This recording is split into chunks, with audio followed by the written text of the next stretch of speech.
Good morning, everybody, and welcome to another Thyalwaysseek live stream.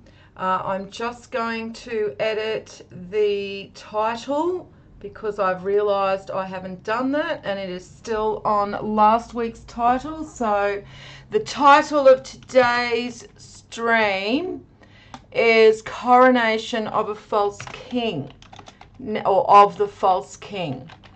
Coronation of the False King. I was going to put Lizard King, but after much discussion with the other students of the teachings, we decided that probably wasn't the best way to go because people are so stupid these days they wouldn't realize that I was just actually being facetious and literally just having a go at the cold-hearted, cold-blooded, soulless, evil pieces of shit who are in control of our world. Good morning, Judith.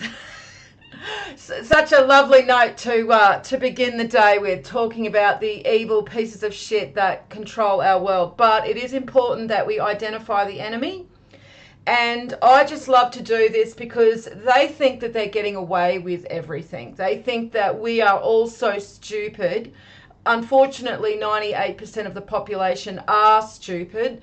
But they think we're all idiots and that they can continually mock us and play out all of these really evil plans and these evil situations on us.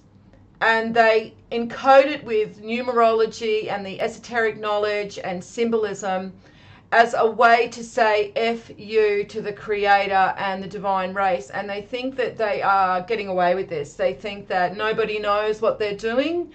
And the fact of the matter is that there are some who have taken the time to research into all of the knowledge that was pretty much stolen from us and put the pieces back together. And we have literally realized the situation that we are in now, and it is quite dire. But the thing is that when you actually understand the knowledge to the level that you want to actually understand the knowledge, you know that you are more than just your physical sheath. You are more than just your biological container. And so once you know that, beyond any doubt, that is where your power lies. That is when you have hit the crown chakra and you are illuminated and you are enlightened and you understand. You have experienced gnosis and you understand who you are on a level that is the same understanding as if you were to know that the sun was going to rise every morning. I mean, that's the level of understanding you need to take your power back. So, good morning, Chris. Good morning, Tim. All right, or good evening, Chris, and you, Judith, too, because I know over in the States and over in Europe it isn't morning. So, yeah, damn these time zones, but I think we're kind of starting to work it out a little bit. So today, guys, I wanted to talk about the false king, okay, and the false royal family, because that's what they are. And so we're going to understand, we're going to delve into what real royalty is, and we're going to look at some of the encoded information and esoteric knowledge in the coming coronation of the false king, which is on the 6th of May. They really do love the month of May, and they are definitely going to play out their evil and mock us once again with this coronation. And I am going to show you just what they are intending to do in regards to the esoteric knowledge. Good evening, Anna. Nice to see you. Right, so just before we get going, just a few little bits of housekeeping here in regards to the chat. Now, we don't censor people. People accuse, oh, you censor people. No, we don't. We just remove idiots. Okay, so if you're just here to give opinion that has nothing to back it up other than what you've believed, or what you've heard somebody say or what you've seen somewhere, then we're not interested, okay? There's plenty of other channels and live streams where you can just, you know, natter on with others about all your beliefs and, you know, what you've heard and what you think. This isn't one of them, okay? This is for serious students of the ancient teachings, which means that when we literally put information out, we back it up with something in the texts or cross-cultural research into the mythologies and the symbolism, okay? We don't just put it out there because it sounds good and because it's something that we've heard. So what we normally do is we'll give you the moderators who are also students of the teachings and have studied the teachings for many years, nearly a decade, if not a decade or more. They will let you know. They will warn you and say, you know, yeah, stop the chatter, or stop, you know, that's not appropriate. That's not for this stream. And if you continue on, you will be removed. And I hope that you just understand that it's because there's so much white noise and confusion out there that people just need to be able to find a platform where all we talk about is the ancient knowledge as it was given to us in the ancient texts. So I'm not giving you the knowledge as it was interpreted by some New Age guru, okay, or some New Age writer, because there are plenty of people who settle for the New Age because it panders to their beliefs in having zero responsibility in their actions and behaviors, and literally just allows them to believe in fairy dust and, you know, rainbows and, you know, all of these imaginary beliefs that make them feel good. And unfortunately, people who follow the New Age are probably going to be some of the people who suffer the worst. Probably literally suffer even more than the normies, the neutrals, who are just completely, you know, and absolutely brain dead, because the New Agers have fooled themselves into believing because they can hide up in their heads, because they can supposedly meditate, and most of them don't even meditate. I mean, if we're talking about meditation to the level that the Buddhist monks do it, and I'm not talking modern ones, I'm talking the real Buddhist monks from, you know, centuries ago, they would literally go and meditate for like months on end, okay? They would literally lock themselves away and they would not speak to anybody, and they would literally just stay with themselves, empty all of the white noise in their head, and they would meditate and meditate on not something or a subject, but just opening themselves up like a conduit to the universal mind, to God, the creator. That's what real meditation is. Grabbing 10 minutes, you know, of sitting in a cross-legged position in your yoga pants before you go to work, or after you come home from work and just before you go to bed, is not meditation. That's called deluding yourself. And so these people who delude themselves are the ones that are going to suffer the most, because they're hiding up in their heads in these little fantasy worlds that they create. And this is why they are some of the most nastiest people that I have ever come across. Because as soon as you threaten the beliefs that they have, that they literally rely on, because it's the reality they've created for themselves, as soon as you threaten that reality, they get very, very nasty. And they normally do it in a very passive aggressive way. They won't confront you, you know, publicly and openly. They will literally either say something very passive aggressive to you that can be taken either way, or they will message you in private with some very, very nasty attacks. And this used to happen to me when I was very active on Facebook, before Facebook shut down and was so censored and we could actually just pretty much post whatever we wanted. I used to be contacted a lot by these types of New Agers, and they would say something in the comments in public to everyone else, very passive aggressive, but, you know, nothing nasty. And then they would actually message me the most nastiest messages in private, which I would actually then cut and paste. I'd screenshot them and then I'd post them for everyone to see, Because seriously, if you're going to say something nasty to me in private, then you may as well say it in public and stop being such a coward. All right. Anyway, so there's our bit of an introduction on where we're going with this coronation of a false king. So let's just go into a few updates, shall we, guys? Because there's a few things that have been happening that I just want to touch on. I don't really want to get into the political stuff, guys, because it's really just a shit show. Okay, I know there's some stuff about the 6th of January. I don't really want to get into. It's just another distraction. It's a total shit show. It's nothing but a stage show for everyone to continue bickering. Okay, continue putting out their theories, continue their tribalistic mentality of the red versus blue when they're all the same. Okay, behind closed doors, they're all the same, and they're laughing at us. All right, they're laughing at everybody who thinks that there's a difference between the right and the left when they're just two wings of the same bird or two sides of the same coin. So I don't really want to get into their distractions, because you know what? As soon as we start discussing their distractions, guys, guess what? They've actually succeeded in what they want us to do.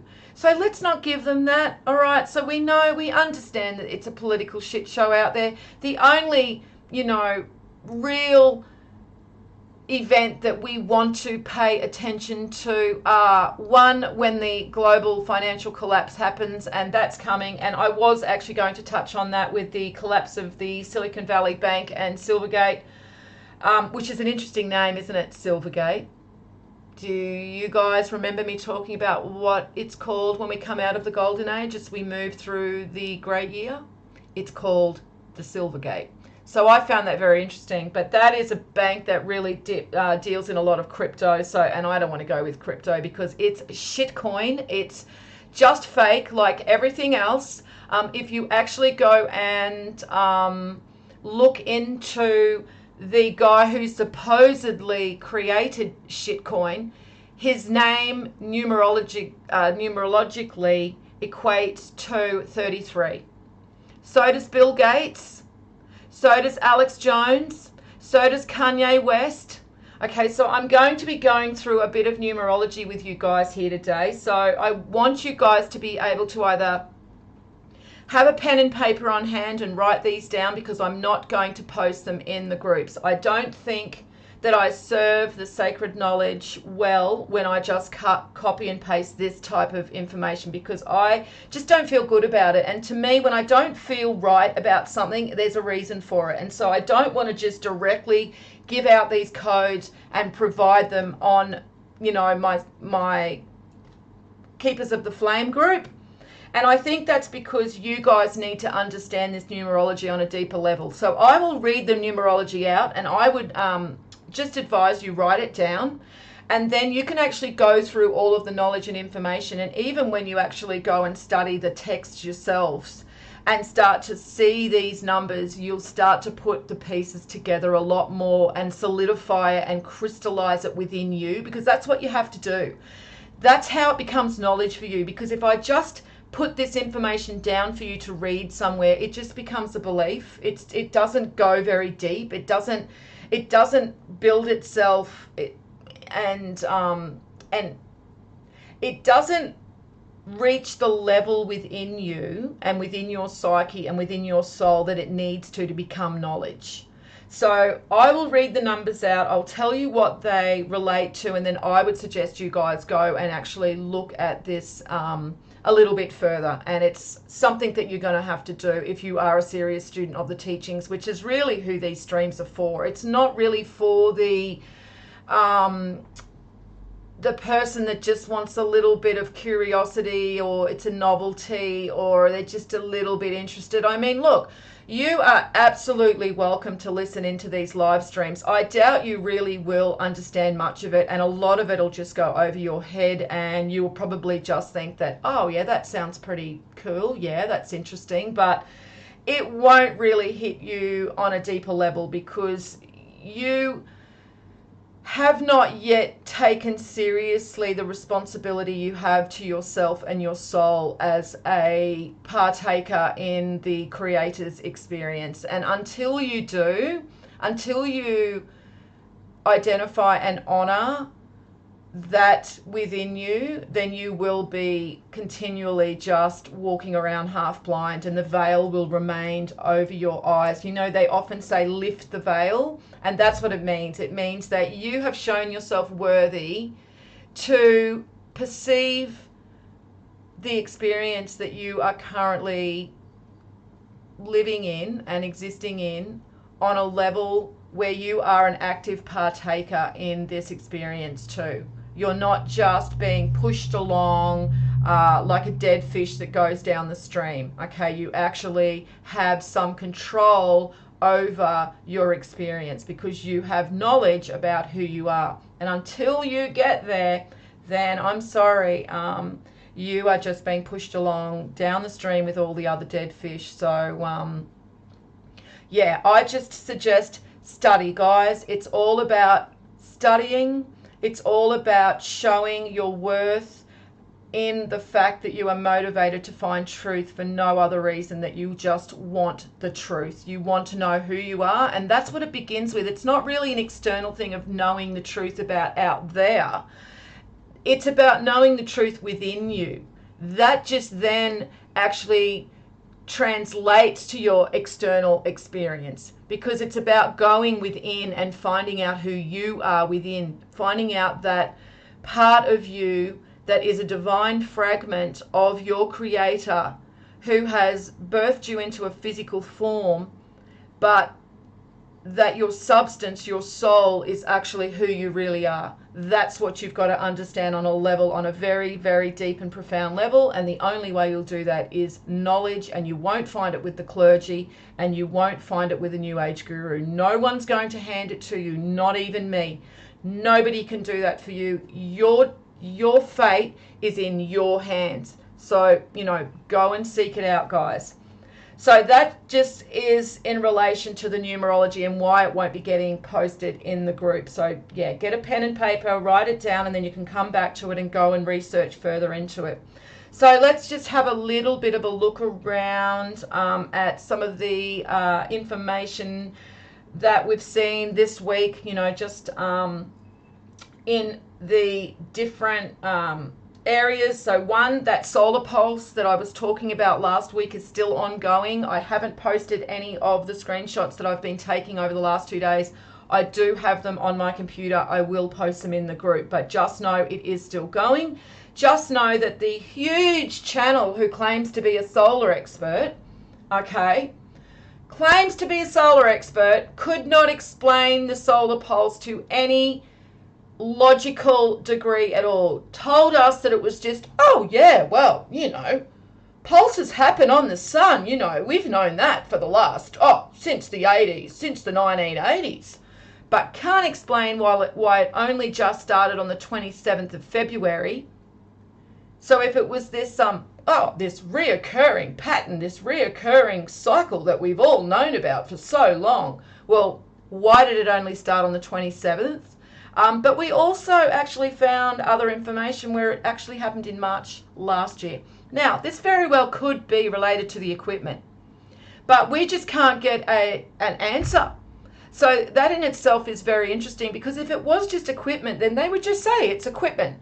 So the fact that nobody's saying it is equipment, and the fact that we got such a negative and nasty and abusive reaction from this very large solar channel, Space Weather channel, who's selling spots on his ranch because, you know, of the impending catastrophe that's coming. Yeah, apparently this truth seeker showed himself for who he really is, because he just actually was very aggressive and very abusive to anybody who was asking about this unusual activity in the solar data. So just know that there is something strange in that solar data, and nobody has yet answered it to a level where we can actually accept it, you know, for either equipment failure or something else like changes on the sun. Now, we actually did see something that was quite interesting. We had a butterfly CME on the sun, and so the sun actually exhibited a CME, and instead of it being a coronal CME, so anyone who follows the solar weather or the solar data, when the sun expels a coronal mass ejection, it's called, so it expels all this plasma. It sometimes does it at where you can actually see it go completely around the entire circumference of the sun, okay, and that's called a coronal CME, because it's all around the whole of the sun. Well, there was one that just happened last week, and they've never seen it before, and it's called a butterfly CME, and it literally looked like a butterfly. So if you guys want to check that out, I did post it in the MeWe group, Shift of the Ages, so there is a link underneath the video. You can go and check that out for yourself. Just kind of confirms that we are actually seeing, you know, changes on the sun, and things that they're not seeing and they haven't observed before. And if you're just taking your information from certain channels, then be very careful, because seems to me there could be an agenda. So I would suggest that you just get the basics. You know, that's pretty much what I've done. I'm no astrophysicist, but I just do understand the basics of space weather and the solar data, and then I just observe it for myself. I just look at SolarHam every day, and they have the data every day that you can go and look at, and then you just get to know the sun. And because you watch it every single day, and I do this with the earthquakes too, you then start to identify the changes, because you haven't seen them before, and you know you haven't seen them before because you've been observing the data every single day. So again, take your destiny, take your fate, take your soul into your own hands. Take your mind back into your own hands. You are an intellectual, okay? You have a God-gifted intellect for a reason. Don't leave it in the hands of other people.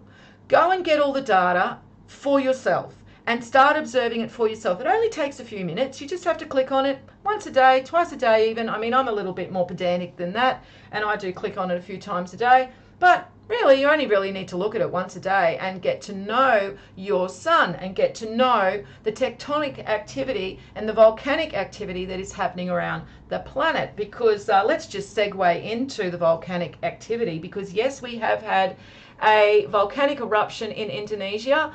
Merapi volcano has erupted. Now, it's not a dormant one or an extinct one. It is quite an active volcano, but it has erupted and it has covered local villages in ash. We've also seen something very strange with Kilauea.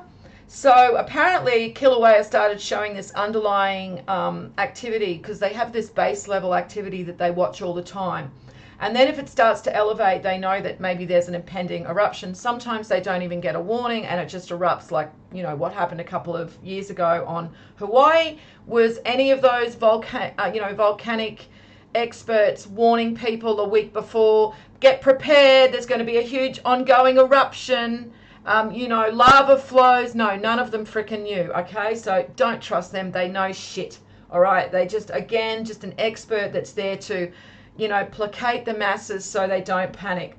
But anyway, so the interesting thing with Kilauea is that they literally raise the warning, okay? So they have these warning levels, and they raise this warning level for the Kilauea volcano because it was showing signs of, moving above this baseline activity that they call acceptable.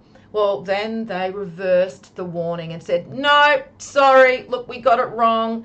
Actually, Kilauea isn't going to erupt soon. But then again, it may erupt without any warning. They literally said that. So they've reversed the elevation of a warning, but then they've put it with the disclaimer that, but by the way, it could actually just erupt without any warning at all. So take that as you will, especially if you live on a volcano. And quite frankly, in these times, if you live in Hawaii, you are freaking crazy, because you literally live on some of the biggest volcanoes in the world. And we are moving into a time where we are going to see increased volcanic activity and increased tectonic activity. So I don't think I'd be living on a volcano. But then in saying that, I literally myself live on dormant volcanoes. So who am I to talk at least I do have a bigger island to try and escape onto the other side of it. I don't know if that's going to help me at all. All I'm saying, though, is that if you live on Hawaii, that's probably going to be, you know, quite a situation where I doubt you will have anywhere to flee other than the ocean itself. And even then, it's probably going to be boiling. So I just don't know if I would put myself right in the eye of the storm like that. I may actually look at moving.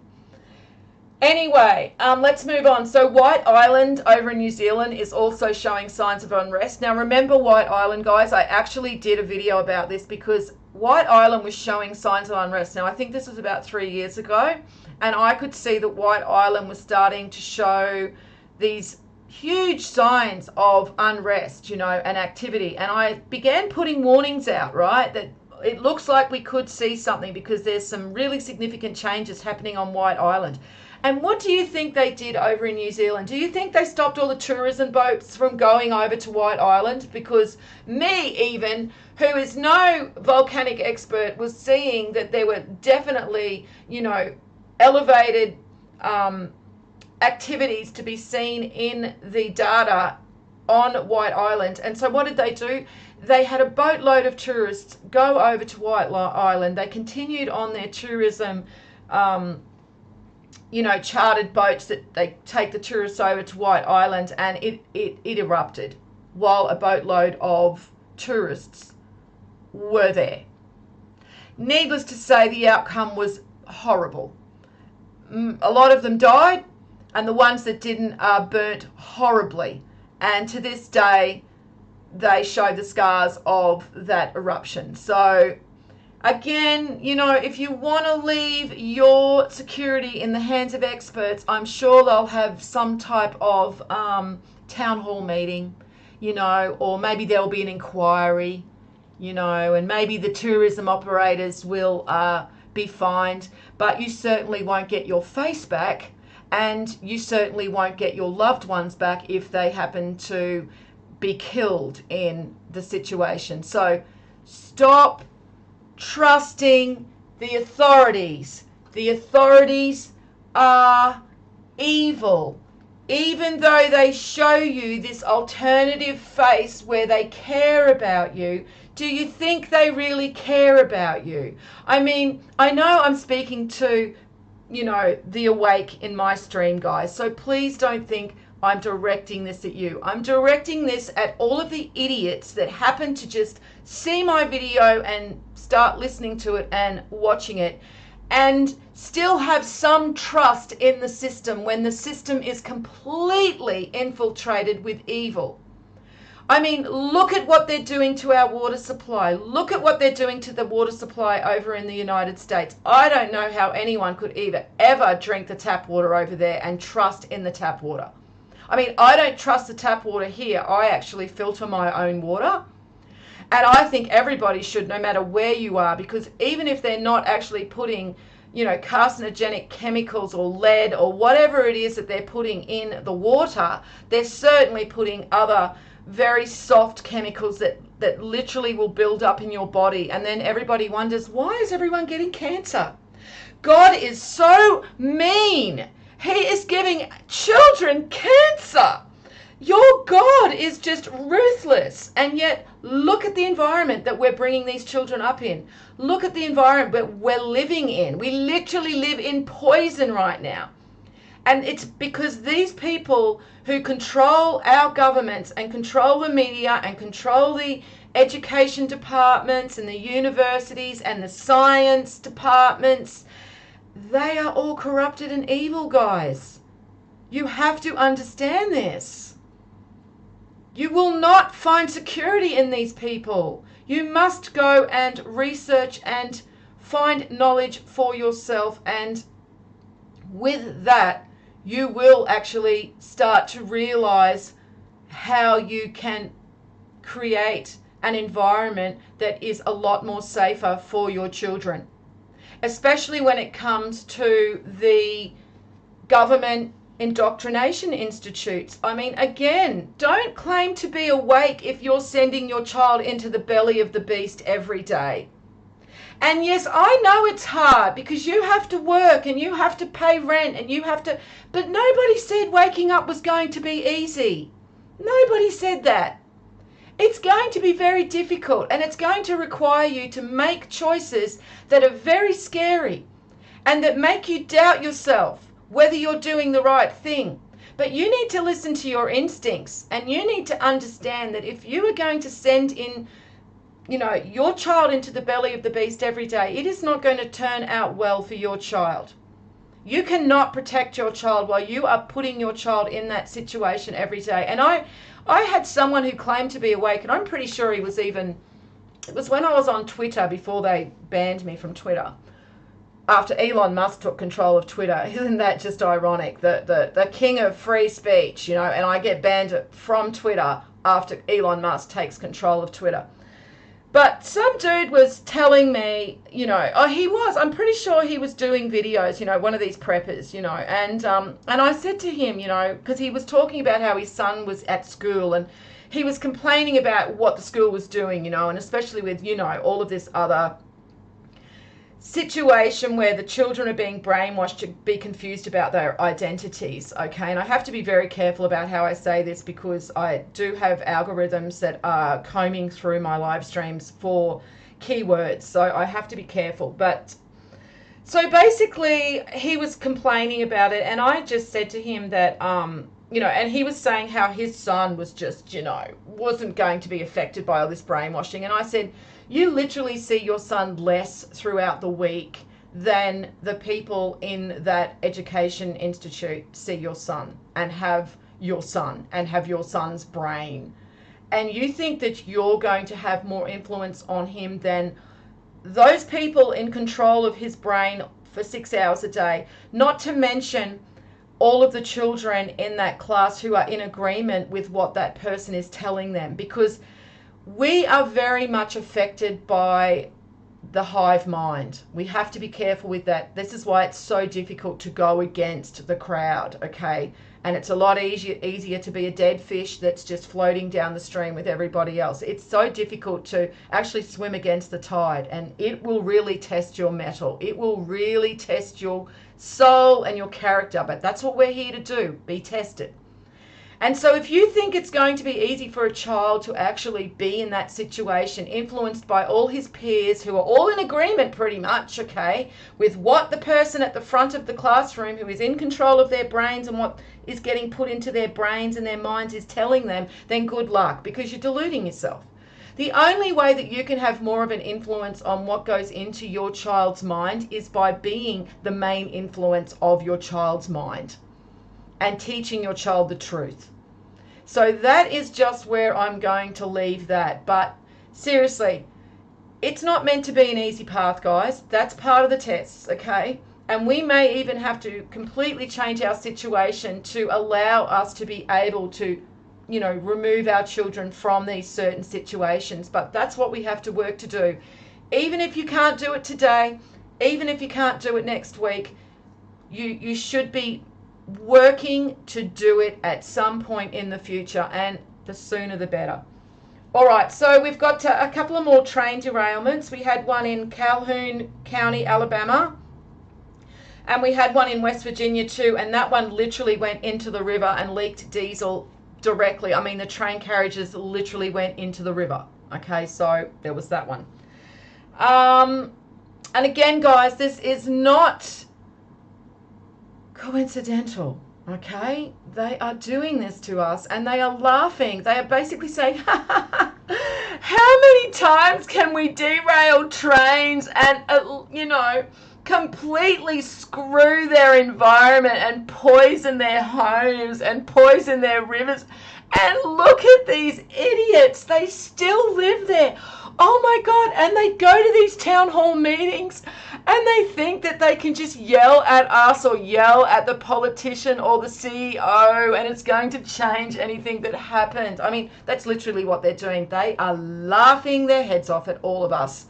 So until people wake up and actually identify, again, the evil in control of our world and our governments and media and all of the politicians who are evil and all of the higher level religious institutes, you know, all of the clergy are evil, and even the lower level clergy are evil in ignorance. Even if they're not actively evil, they are just repeating what their higher level clergy are telling them to say. They are all interpreting the text and the scriptures exactly how they are told to interpret them. So you cannot put your souls and your salvation in the hands of the clergy either. I mean, it's just, it has to come back to you guys. It really does. Right. Just spoke about the Silicon Valley Bank collapse. Don't know if this is the beginning of the global financial collapse. I don't know, guys. I just have this feeling it's going to be this black swan that nobody sees, and it's going to be very, very quick and instant. So this could just be another distraction. Or it actually could just be the beginning of all the dominoes falling. I mean, it kind of happened like this in 2008, but they don't tend to replay their cards and their subplots in their script exactly how they've played them before. They like to let us think that that's how they're going to do it, and then they change up the script because that's what they love to do. They love to blindside us. So don't know how this is going to go with this Silicon Valley Bank collapse, but anyway, we just keep observing as we always do. Right, the Antichrist Jesuit Pope celebrates a decade on the papal throne that the Jesuit isn't even supposed to be sitting on, because according to Catholic protocol, the Jesuits are not supposed to be Pope. So interesting that, isn't it? And he took that throne by coup. That was not something that he actively had to do. Benedict stood down because he knew that we are in last days now of this great year cycle, and so he gave the reins to the Jesuit Pope, and here we are now with the head Antichrist sitting on the papal throne. And this is why you see all of our world leaders going over to kiss the ring of the Pope, of the Jesuit, literally and figuratively, as I love to say. And so it's really interesting that so many people think that religion isn't important, and it's just all of this side distraction, and you know, it's nothing really important to kind of consider yet. Isn't it funny how they all go over there and kiss the ring of the Pope? Interesting. And then lastly, we had a couple of Americans killed in Mexico, and they're now warning for spring break that they say that, you know, students should not be going, young teens do not go over to Mexico. I don't think that's the last we've heard about Americans being killed in Mexico, and there will be a time where the Mexican cartel, they're already doing this anyway. They already do have drug plantations in the US, okay, over the border. They already do run areas in the United States border, within the United States, okay. They're already doing this. So yeah, I really do think that people that live near the Mexican border need to really have their, you know, their spidey senses engaged, because there's going to be a time where that border completely drops, and I do think they're going to allow the Mexican cartels to move across the border, and it's going to get very ugly.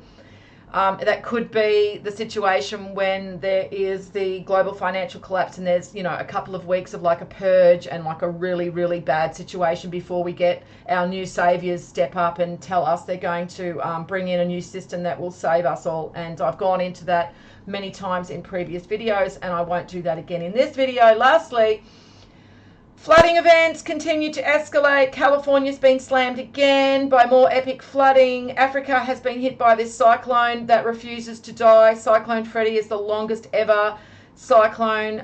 It just does not want to die. It's just like this zombie cyclone that just keeps hitting Mozambique over and over again, and flooding that place very, very badly as well. Peru's been hit by a cyclone and flooding, and central western Queensland in my country has been hit by record flooding all the way down from the Gulf. So the Gulf, I should say, at the top where there's a bite out of the top of Australia, that's called the Gulf of Carpentaria. That's where a lot of cyclones do start. And so it started there, and it's brought all of that water down through the central part of Australia, and it's record flooding in a lot of these areas, surpassing the 11 record floods, which is very interesting, guys, because it shows you how we're connected to the solar cycle as well, because 2011, when we had a lot of record flooding over here, was solar maximum as well.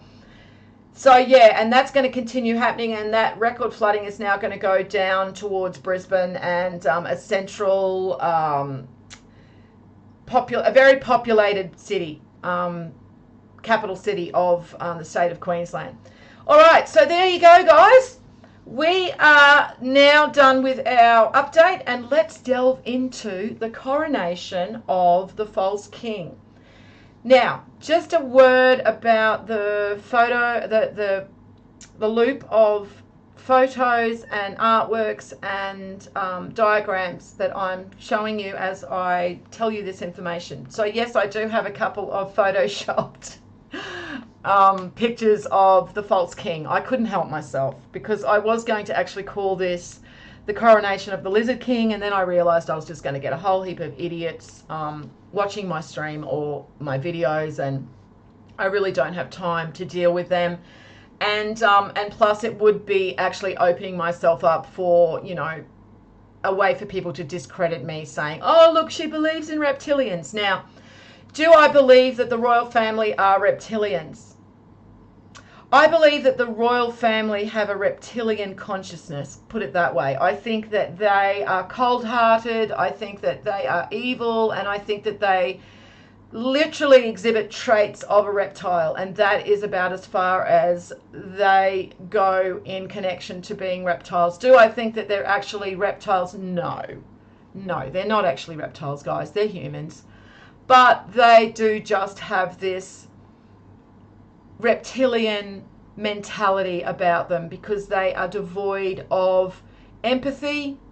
They have an unnatural evil to themselves, and I've said this before, that there is a way that humans can err on a side of evil and can be evil, and most times when we engage in evil, it's pretty much just lying, you know, maybe ripping somebody off, maybe being deceitful, you know, not telling the full truth. I mean, you know, literally that's pretty much the extent of the most common evil found in humans. What we're dealing with here, though, is an unnatural level of evil. Like, they literally go out of their way to be evil in a way that we can't even comprehend. Like, they have ways of being evil that we could not even consider. And so it's this really unnatural level of evil, and it's because they hate the Creator, because they hate the universal design in which their souls have been incarnated into, that they resent. They resent the fact that there is a divine race that will go through and pass judgment regardless of their transgressions. So there's a jealousy towards the divine race, and they want to punish the Creator because they feel that the universal design in which they are incarnated into is not fair and is unjust, because they have to actually work to attain their divine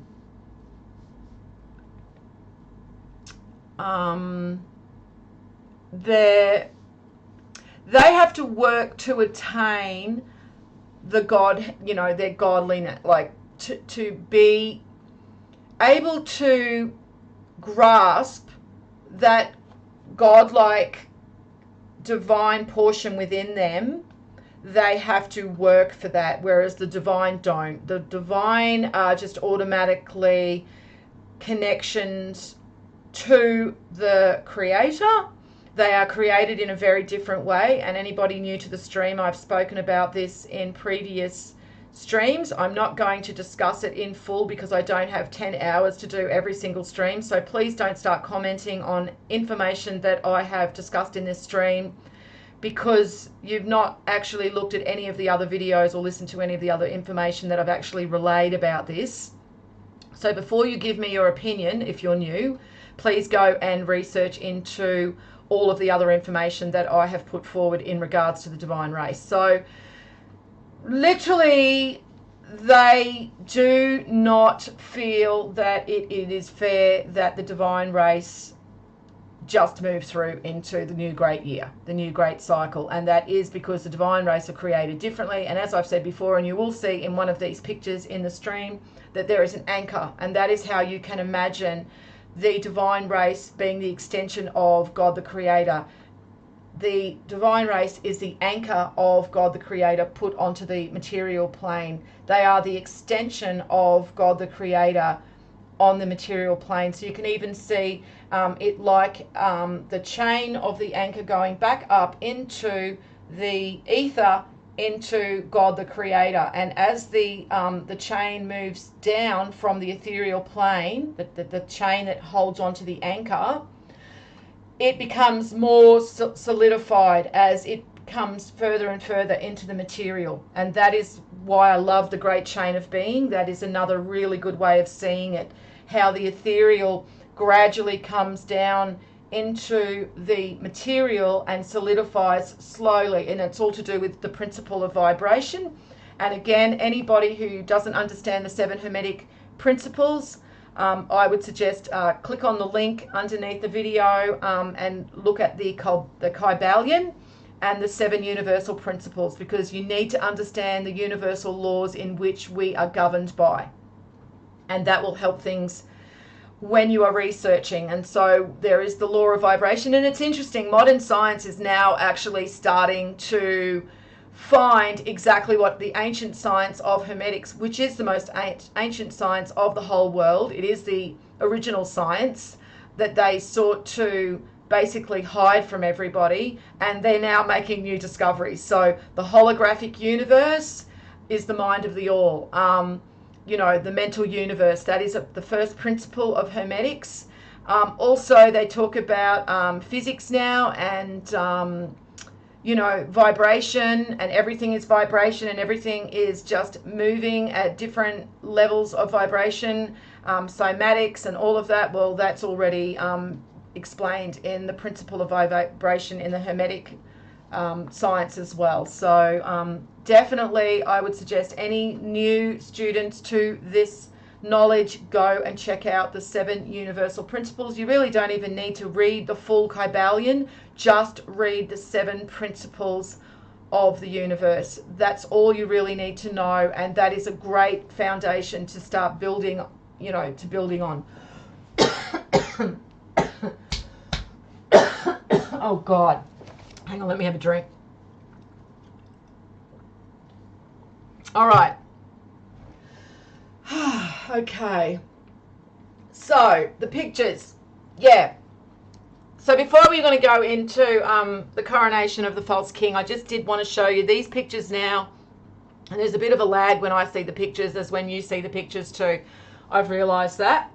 But there's photos of the Lizard Queen, and this is her Jubilee, her Platinum Jubilee, which she celebrated in 2022. And on the last day that she celebrated her Platinum Jubilee, which was the 5th of June, 96 days later, she died on the 8th of September. And 96 is a divine number, and I will go into that when I read you out all of this numerology.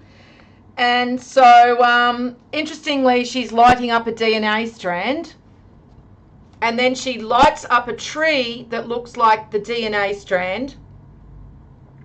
And you know what I found really interesting about all of that, guys, is that all of these alternative channels that are on YouTube and they discuss symbolism, none of them discussed this. And I found that really interesting, because it was such, it was so in your face, this symbolism about the DNA strand and the DNA tree, and her literally pressing this button that lights it all up. And nobody really actually, who has a large following and basically, calls themselves an alternative researcher into the esoteric, nobody actually discussed it. or talked about it.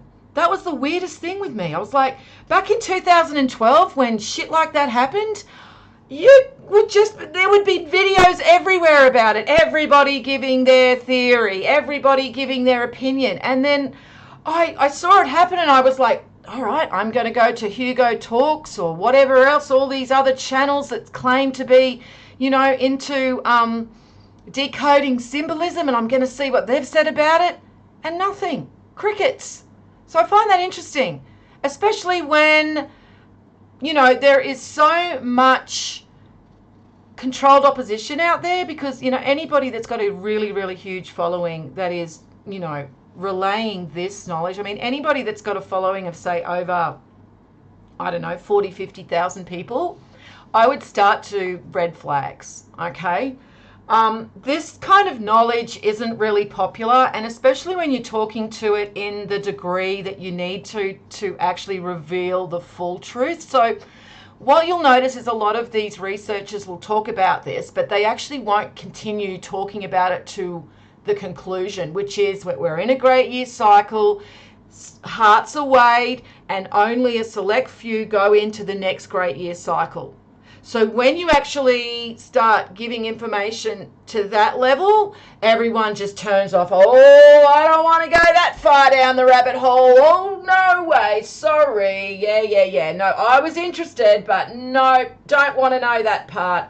That's literally what happens. And then that's why a lot of people that initially were following my channel, because back in the day, I was one of, I was quite a popular YouTube channel back in 2012, 2011.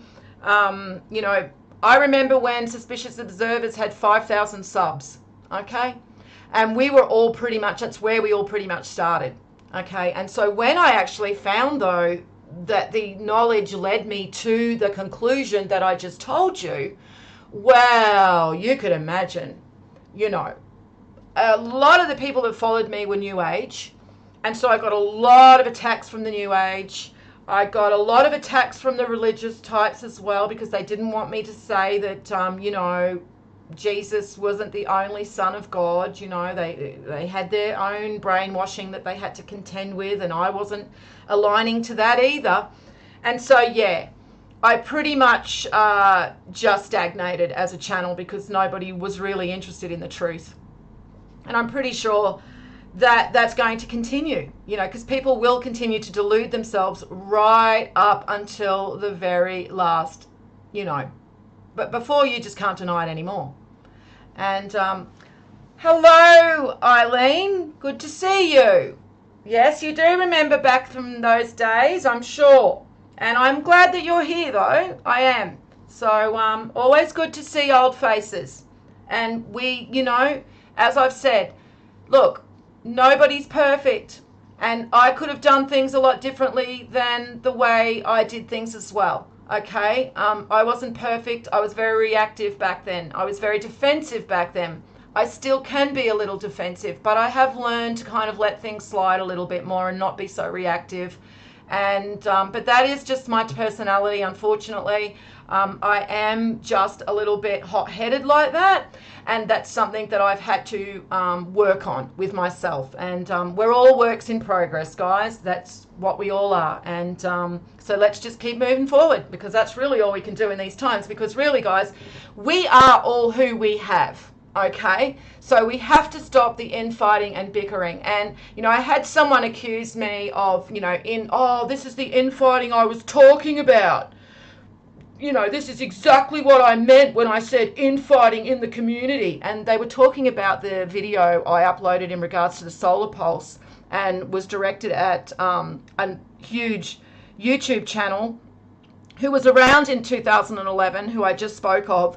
And they literally put me in the same category as someone who clearly was being deceitful.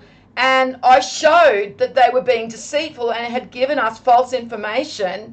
And I clearly showed that I had evidence of it. And then instead of just saying, oh, yeah, well, I can see how that person is being deceitful, and I'm very disappointed in that person because I had believed that they were here to tell the truth, they literally lumped me in with them too. And so, yeah, that person is no longer welcome on my stream or my channel, because literally was given all of this knowledge and information, has some understanding of it, and then, you know, turned on our community. And he said, oh, community, oh, I'm glad that you, you know, consider me. I feel, you know, nice that you consider me part of your community. But yeah, I walk alone, thank you. And I'm like, no, you don't, you misunderstand. As soon as you have some understanding for this knowledge, you are part of this community, whether you like it or not, and you have a responsibility to this knowledge and to protect the flame. Look, the flame will continue to burn regardless. It might go down to a little ember, and tiny little ember, you know, just a little bit of red light on that ember, but it'll never be extinguished. But you damn well do have a responsibility to stand up against those who are being deceitful and trying to extinguish that flame. So don't come at me as though, oh, but I just want to walk alone, because that's selfishness, okay? That's just looking out for yourself, and that will not be rewarded, which is why you only get it to a certain degree, and you'll only ever understand it to a certain degree. But a lot of people get very arrogant. They have some understanding of this knowledge, and then they get very arrogant because they think they fully understand it to that, you know, deeper level, and then they just turn on everybody and think that they can, you know, they get full of hubris and full of arrogance. And I've experienced that quite a lot. So I wasn't surprised when this person turned around and acted in the way they did. It wasn't surprising at all. All right, let's move on. So anyway, so I just wanted to just mention about this DNA strand and this tree shaped like DNA and go into the symbolism. So what she basically is telling you is that they are beginning to acknowledge their line that they have solidified on the throne, or that they've stolen because they're the false royals. And so that's basically what she was saying. They were about to enact their script on us, okay? And they were going to, the bloodline is about to be shown on the material plane to the world, okay? And is going to elevate itself into a position of even more power.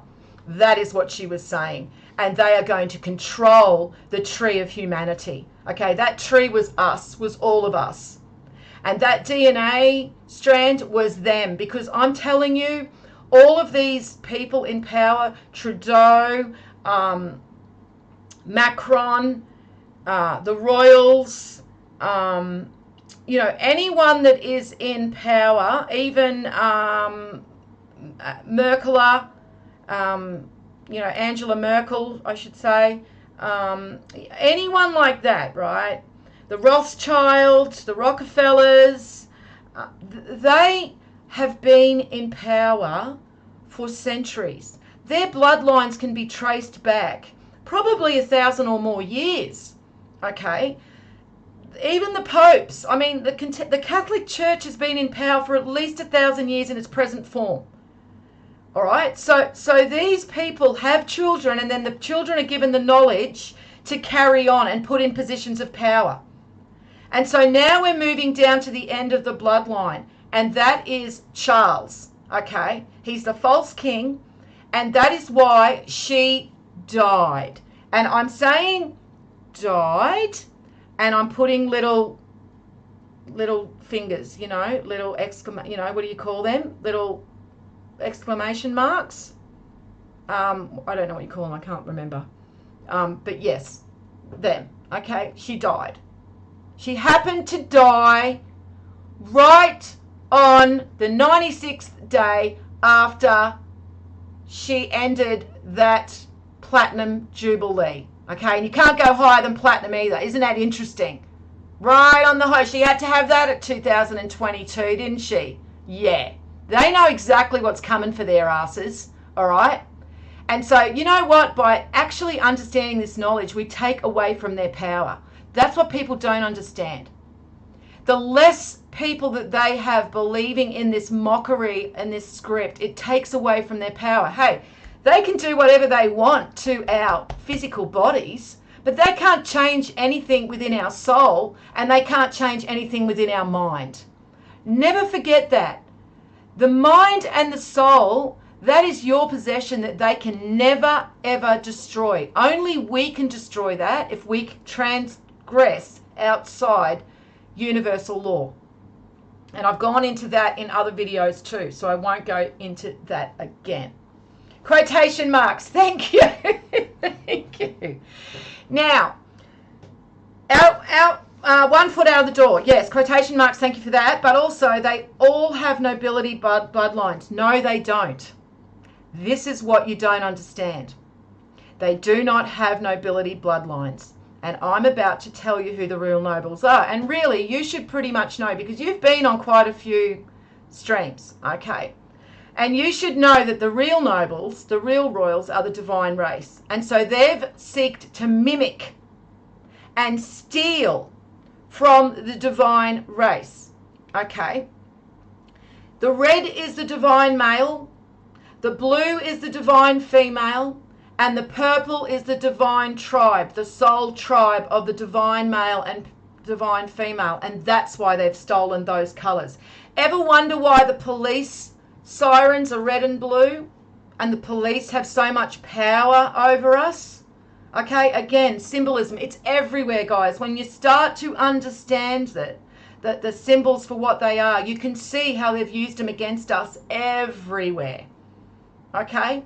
Even on the, pedestrian crossing, red means stop, green means go. They're telling us our movements. They're telling us when to stop and go as well. Okay? So green is the colour of the entire divine race. When you see them as a whole, 288 souls, green. And they love their emeralds, don't they? And I've done a video on the emerald, okay, as well. So you're really going to love this, Eileen, because you were actually the person who told me about the Thyalwaysseek Danan. And I know I haven't said that in the Irish way. I've said it in the Aussie way. But you are really going to love what this stream is going to reveal about the Thyalwaysseek Danan. And it is going to just solidify that the Thyalwaysseek Danan were the divine race. Right.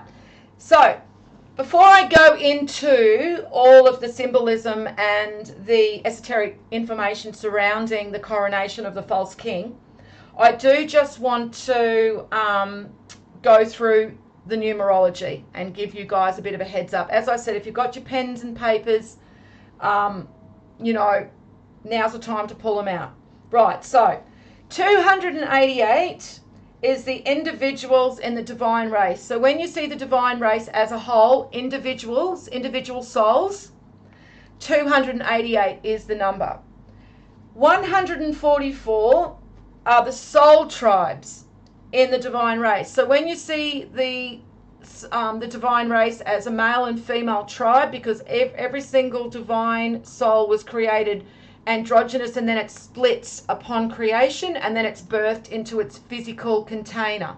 Okay, that's how we're created. Even mortals are created the same way. A little bit different by degree, because as we know, everything from the highest to the lowest differs in degrees. Right, so 288, 144, that equates to the divine race. Okay? 36. Each of the four races, also known as the divine tribes of Israel, that's, or the Thyalwaysseek Danan, they're broken up into 4 different clans, okay?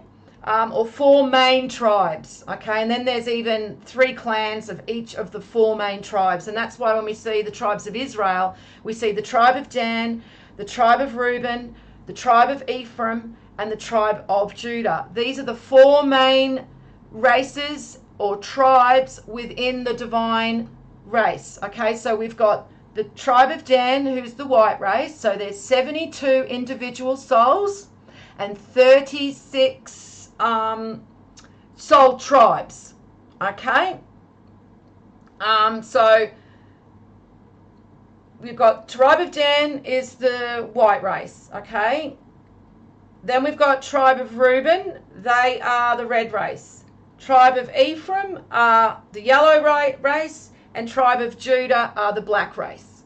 Okay, and then there's all these other symbols, and I've put a few symbols in the diagrams that I've shown on the photo loop. I've shown a couple of the symbols in relation to the cards, all right? The symbols that we see on playing cards and the symbols that we see on the tarot, because cards and even chess, all right, these games were created to encode the knowledge, and then they were just basically created as games so that they would last through the centuries as a game, okay? Because people don't realize the symbolism behind the game, but they love the game. They love playing cards, they love playing poker, they love playing chess, or the tarot cards. People think that they can, you know, foretell the future with them, but really what it was all about is the symbolism within the cards, because they knew that there was going to be a time where this knowledge would start to resurface, because people would start looking as we move back towards the golden age, the Satya Yuga, because we're in the Kali Yuga now, the Iron Age, but the Satya Yuga, the golden age, as we move towards that, we're starting to heighten consciously again. That's why we're getting smarter. That's why you can see it actually translate into technology, because that's the path we've taken. We haven't taken the path of being spiritually heightened and spiritually more conscious. You know, we've actually gone to the material, and we've actually played that out in the form of technology, okay? And this is why transhumanism is this big thing at the moment, and AI, it's all the big psyops, because the antichrists want us to think that we can become machines, okay? They love that. They love that. I mean, they are the kings of materialism. This is where they have their reign, in the material. And money is their weapon, is their power. Okay, money, they can do anything they want on the material plane when they have money. And so they can create whatever they want on the material plane in that form. And so they've created technology because it makes them more powerful. Now they can surveil us. I mean, each of us are being watched. You know, don't think for 1 minute because they say, oh, we don't have laws in place where we can watch everybody online. Oh, bullshit. They're watching all of us. We're all on the radar, especially people like me and anybody that's putting out this type of information. I'm totally on their radar.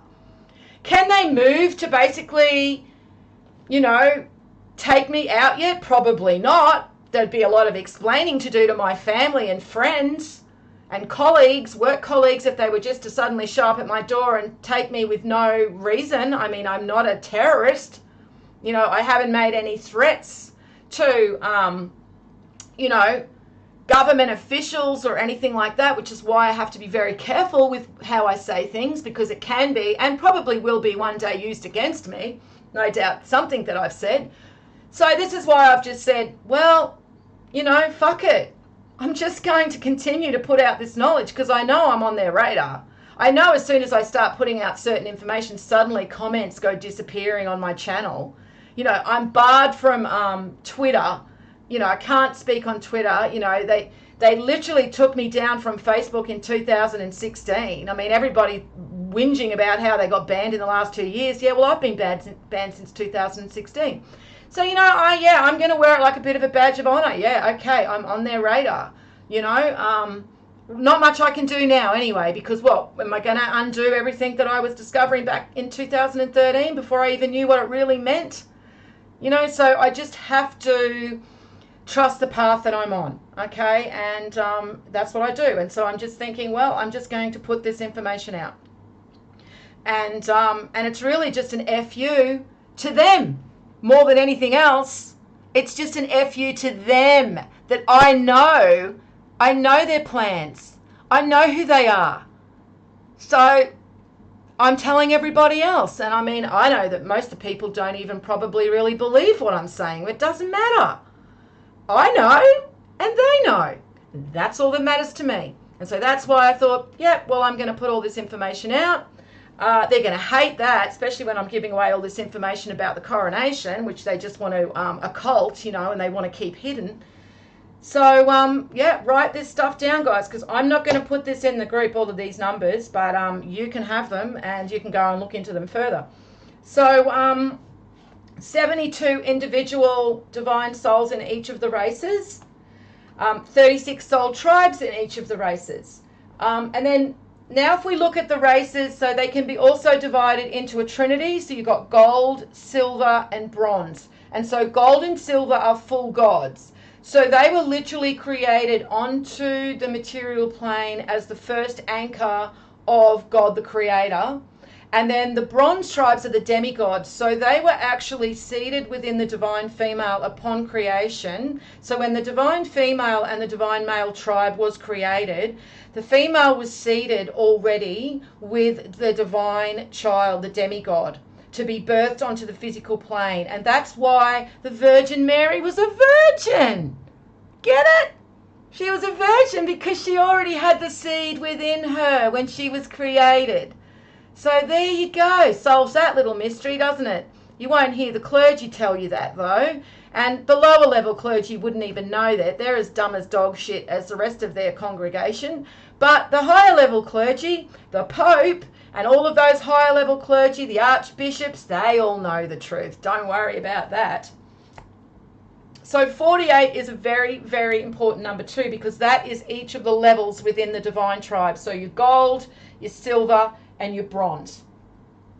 Then we have 96 individual divine souls within each of those three levels, the gold, the silver, and the bronze. Okay, so 96. And remember how I told you that the Queen died 96 days after the Jubilee ended on the 5th of June? And then 96 days later on the 8th of September, she died. Yeah, again, 96, very important number. And you'll see that they play that out a lot, 96. You'll start seeing these numbers. You write them down and you start looking at all of the false flags and all of the carriages that fall into rivers and the towns, and then go do the numerology on the town name, and you'll start seeing what they're doing. So 12. So the first trinity of all four races, male, female, messiahs, and demigods, are 12. And also the divine race is separated into 12 tribes, and each tribe has 24 individual souls. Okay, so again, there's this 12 12s are 144. Okay, and that's why you'll see 12 apostles, 12 Last Supper, there's 12, 12, there's 12 in the Teutha De Danann that can be broken down into 12, the poets and the cities and the four main characters in the Teutha De Danann, who each have the four treasures that it's all there, guys. Okay, you just have to keep looking. And then the other one is, the last one is for the divine race is 27. Remember the 27 club? When these celebrities who have all sold their souls, don't worry, guys. The celebrities, when they sign their souls over for their fame and fortune, they get told the truth. But they don't get told the truth before they actually sign their soul over. They get told that we will make you famous, you will live a life of luxury, and you will live a life of fame, but you have to sign your soul away, but you don't know the full contract, what it really is. Are you willing to sign your soul away? And of course they are, yes, I want fame and fortune. Okay? And so they sign their souls over, and then they get told the truth, right? But they are not allowed to speak this truth to anyone, or their family will get killed. All right? Their family will be murdered. They will murder their family. That's what they basically hold over them. So they'll always make sure, the antichrists will always make sure they have leverage over anybody that they make famous. They'll never have someone that doesn't have anyone that they care about in their life, because then they'll have no leverage, and then that person can go talking. And you do find that sometimes they do let these things out, like just before they kill them off. Like Prince, they killed him off. Michael Jackson, they killed him off. Who was the other guy? Who was the guy that was the comedian? Robin Mork from Ork. I can't remember his last name. Oh, why can't I remember his last name? Robin, you know who I'm talking about. Yeah, so you'll notice they'll start letting go a few of these little truths, and then, they die. But a lot of them die at 27 too, and I think that that is when they just decide that they don't want to be part. Robin Williams, thank you.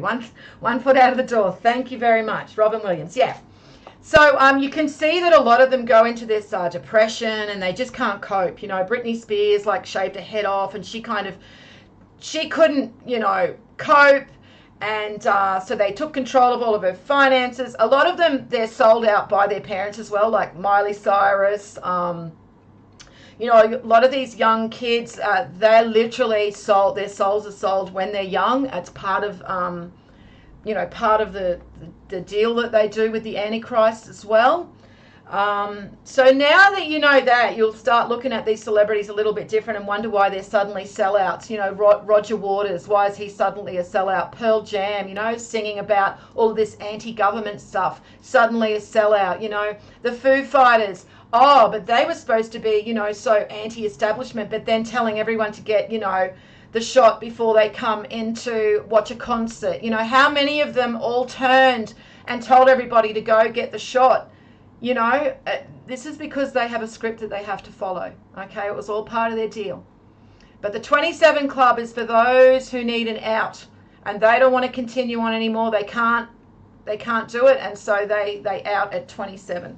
All right, and so they allow them to leave the mortal plane, the physical plane at 27. I am just kind of a lot of this is just conjecture, just with me trying to understand, because I know the symbols of how it would work. But you notice that a lot of them have troubles, and then at 27 they're just gone. And I think what they do is they say, we will let you exit the material plane at 27 and we won't harm your family. But if you exit the physical plane any sooner, or you know, you don't hold up your bargain, well then that is, you know, the outcome is going to be that your family, and not just your immediate family, your line, we will make them suffer, your lineage. So yeah, so anyway, 27 is an important number to them, and that's why you see them play it out. And it's the Trinity within the Trinity. So we know about the Trinity. I've done a video about the Trinity. The Trinity is God the Creator, the divine male, the divine female, also the divine female, the divine male, and the demigod. And then you've got the gold, silver, and bronze tribes. Now there are other trinities as well, but they're the main trinities, okay? And this is why it's the Trinity within the Trinity, because if you can imagine how the races are created, right? So first of all, you've got the gold race, and then through the gold race emanates the silver race, and then through the gold and silver race emanates the bronze race, okay? So kind of imagine that's how it happens, you know, in a spiritual and then material way. And that's why, you know, how it says, Jesus says, the way through God is me, like I am the way and the truth and God. By the way, is Jesus' name Emmanuel, or is it Jesus? Christians, can you tell me? Because you all call him Jesus, but his mother named him Emmanuel. And who's his father? Because, well, you say God is his father, but then his father is also Joseph, and then his father is also, because he tells us his father is David, but then he is supposedly also Joshua in the Old Testament, and then Joshua's father is Nun. So can somebody, yeah. See how these poor little modern Christians are so confused? I just had to throw that in there because it's hilarious when I just look at the scriptures and there's just so much contradiction in their beliefs, and yet they won't look at that part. Oh, I'm not going to question that. Oh, no, I'll just listen to my clergy tell me what to believe. All right. So just some other sacred numbers that I won't really reveal in the coronation so much, but just so you guys kind of know, because I will mention it from time to time. So 33 is symbolic for heaven and reaching enlightenment. It's the soul's ascension to the highest level of the ethereal plane as well. So heaven, like, so if you're a soul that's going over onto the ethereal plane, your highest level in the ethereal plane, heaven, is 33. That's the number for 33 in the ethereal plane. And so you can also translate that to the physical, to reaching enlightenment. Okay, this is why the Freemasons have 33rd degree as their highest, because when you have attained all knowledge, when you understand this to the level that you need to that most profound, deep level, that you have experienced gnosis and you know who you are and you know you're a soul, you know, you don't believe anymore, you know, you have no fear of death, you have no fear of the antichrists, you know that you are a soul, you know that there is a divine race, you know that there is a creator. When you know that on that very, very deep level, and believe me, all the Freemasons of the 33rd degree know about the divine race. They know all about it, but it's been corrupted anyway. It's been all corrupted and infiltrated. Nobody at the highest levels of the Freemasons is there because they are truth seekers. They are there because the Jesuit antichrists have infiltrated the organization and put them there. So don't worry about the Freemasons. Their knowledge is still good, especially their symbolism. But forget about the Freemasons, the modern Freemasons. They are lost and infiltrated like everything else, like all of the religious organizations, all infiltrated. Even Buddhism, sorry, New Ages, Buddhism is just as infiltrated as Christianity, as Islam, as Hinduism, everything, all done, over. So yeah, when you understand this on that profound level, you have reached the 33rd degree. Okay, you are as knowledgeable as a 33rd degree Freemason would be. Okay, because you have attained an understanding of who you are as a divine fragment from the God, the All, from the Creator. And as I said, we all contain divinity. Even the Bible, go and watch previous streams if you're new to this stream. I've spoken about this creation process, how we all contain the Christ. The Bible says we all contain the Christ. The Spirit of God is within us all, but our divine fragment, our divine portion, and that's what the Lamb represents, because Jesus the Christed holds the divine portion in the highest degree. And that's how we're created, from the highest degree, with the gods all holding the divine portion within them to the highest degree, and to a bit of a different degree than the mortals, but then we all do have a different degree of divinity within us, and mortals can be God-like, Christ-like, Buddha-like. We can become like a Buddha. We can become Christ-like. We can become God-like if we follow the path of the Christed. And then we will be rewarded and go into the golden age, the new great year, with the divine race, 288 divine race, who are the ark, okay, that go across. So imagine Noah's ark going across into the new great year and carrying a certain amount of souls. It can only carry a certain amount of souls or it'll sink. So it's an organic process. So there's 144,000 mortal souls can be carried with the divine race over into the new great year.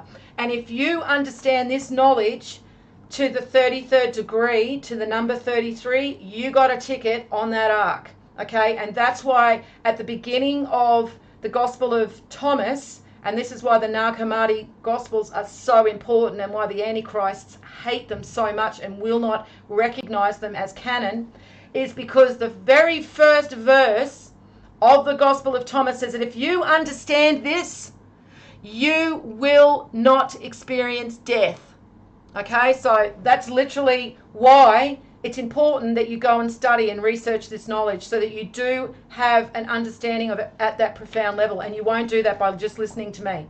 It's not gonna be handed to you on a silver platter. Oh, I can't do that.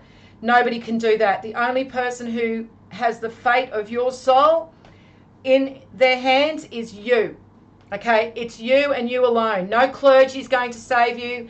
Jesus is not going to save you. Nobody's coming to save us at all. We have to save ourselves. And I know people like to say that all the time, but people don't understand what that really means. And it does mean identifying that you are a divine fragment of God. You have a responsibility on this material plane to live your best self. Okay, not your best life. Not to go out there and just indulge in worldliness and get riches and money and goods, you know, nice cars and a beautiful house and a mansion and a great job and all that. Oh, that's very attractive, isn't it? But that's not going to serve your soul. And that's what you're trying to do. Your soul is life. Your soul is you. Your material garment, that's only you for this incarnation. And you've probably had lots of other material garments in your last, your last incarnations. So forget about that. That's just a skin that you shed. Just like the snake shed, you know, that's why the snake is very related to the soul symbolism. Because just like the snake sheds its skin, we shed our skin every incarnation as well. And that's what you're going to do. So go and learn this knowledge to the level, yeah, it's mind-blowing. I know, believe me, can imagine how I felt when I first started putting all this together. I did not think I was going to find this. Believe me. Believe me, I was a new ager when I first started studying all of this stuff. Universal consciousness, Christ consciousness. You know, I kind of maybe thought, even when I was younger, I remember thinking that there was probably a God, but it was never really solid for me. It was kind of, I preferred to see it as, I didn't want to see it as God. I wanted to, because I hated religion, had bad experiences with religion when I was young. And so I just wanted to see it as Christ consciousness, universal consciousness, universal source. Go and listen to my earlier videos from 2011 and 2012. And that's what I used to say, and I cringe now, but I leave them up because it's a process, guys, and nobody starts out knowing this knowledge, okay? And you start out ignorant, and I was ignorant, and it was a process, and if you're just waking up now, you've got a lot of work to do. You don't have time to waste. You need to go and search out this knowledge so that you can find these truths too. Right. Now, we've gone through all of the numbers. No, we haven't. No, we haven't. No, we haven't, because I'm too busy tangenting off as I do.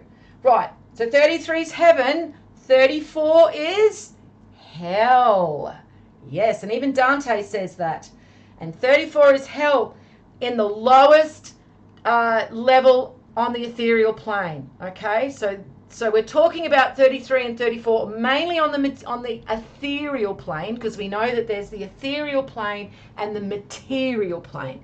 So 33 and 34 relate really to the ethereal plane first and foremost, but we can also translate that to the material plane as well. And you'll see a lot of the false flags, especially when it is related to horrible events that poison entire communities, and you'll see them. 34 is a lot of what they do. 34 is hell, and it can also translate to hell on earth, because we literally live in hell on earth right now.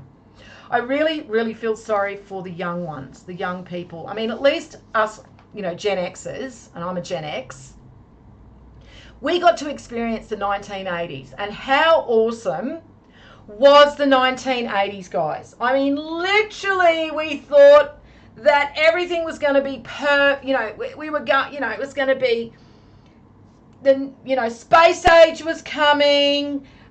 We were advancing, we had awesome music, everything was awesome. I mean, it was pretty much an awesome time. I mean, we were pretty much at our peak then. I think we peaked in the 80s.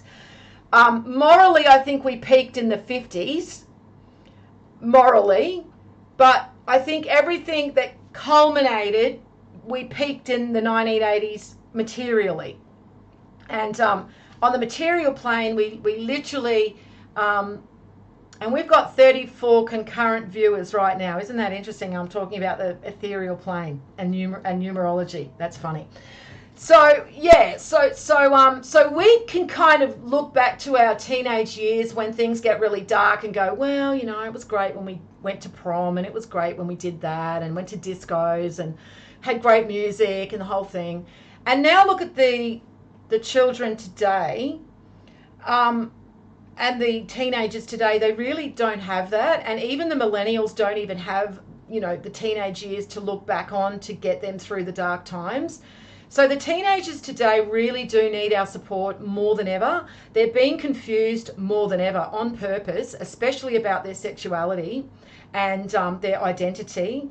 And so you really need to support them as much as you can. And a lot of them are very negative towards religion. And I don't blame them, because the religion that we have now isn't true religion. It's all been infiltrated and bastardized and corrupted. And so who the hell would want to be part of that if you've got, a bit of a brain about you?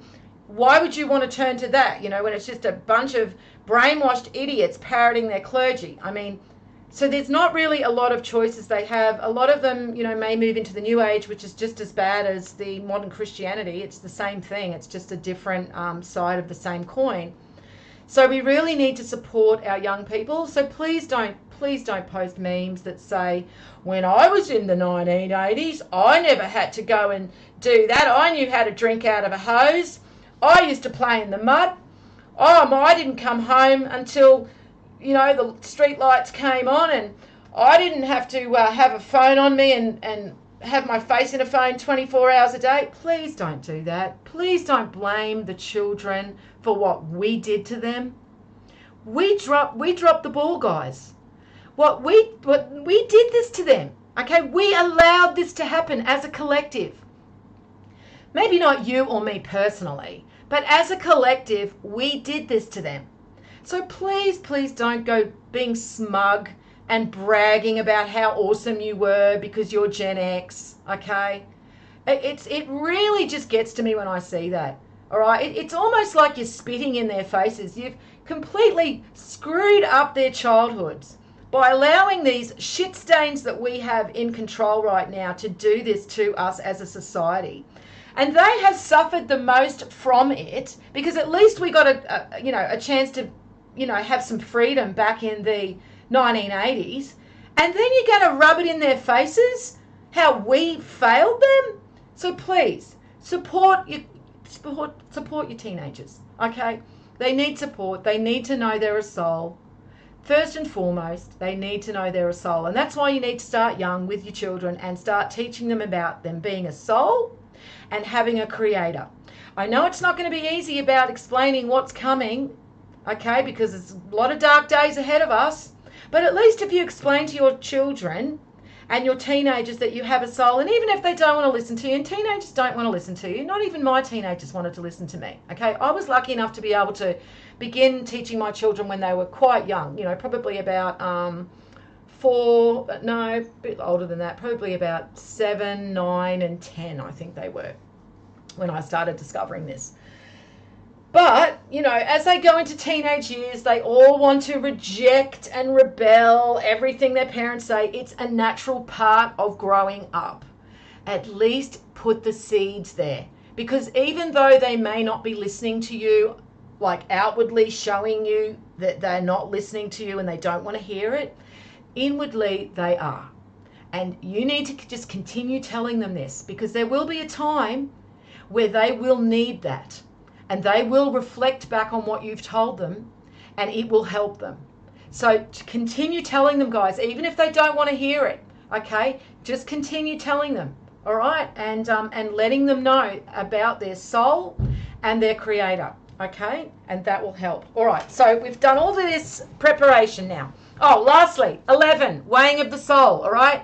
11 equals the weighing of the soul and enforcement of universal law. It's like justice. So if you look at the tarot card number 11, you'll see that it's the judge sitting there, right? Because it's justice, okay? It's the it's literally connected to card number 20, which is the judgment card on tarot, and 20 is connected to your heart.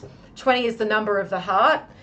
So there's more numbers. I'm not giving you all the numbers, okay? I'm just telling you some of them. The rest of them you'll find on the Mystery Teachings of Ancient Egypt. I've given a lot of numbers on there as well.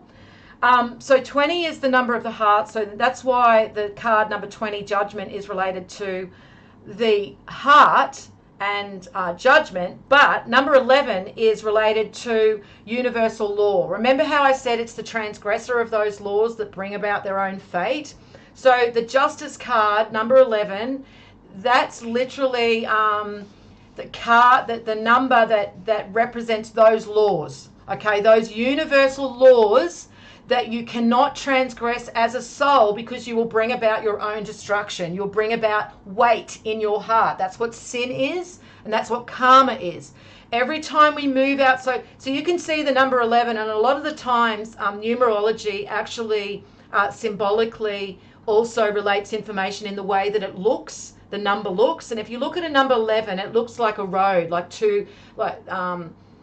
either side of railings of a road, Okay, now imagine that you're going down a road and there's some railings on either side of that road. You want to stay within the railings, all right? You don't want to go outside the railings of number 11 because that means you're transgressing universal law. All right, so you want to stay within those railings. And that's why it was funny when everyone was seeing 1111 back in 2012, and there was this whole 1111 thing, right? Meditate on 1111. Everyone's seeing 1111, you know, New Age 11. Yeah, it means judgment of the soul is coming from the male and the female. So if you're seeing 1111, that's actually a good sign, because the universe is actually speaking to you and you're actually seeing the universe talking to you, because that's how God basically manifests in the physical, is through numbers. Okay, and so that's great. If you're seeing, we call them syncs, and me and the students always see them, and we tend to see we get an escalation in our syncs, right? And you just happen to be looked down at the clock at the time, and it's always 10:22, 10:44. 5:22, 6:20. And sometimes for a whole day, every time you happen to look at the clock, it's a number like that. It's a sync. And sometimes, not all the time, it happens just before big events happen, either earthquakes. But me and one of the other students, we had a huge escalation in our syncs, and we actually spoke about it. And then they played the COVID card on us.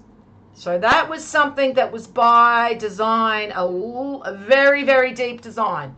So if you're seeing syncs, right, and it doesn't always happen that way. Sometimes I get them all the time and then nothing. I can't really see anything manifest in my physical reality or anything.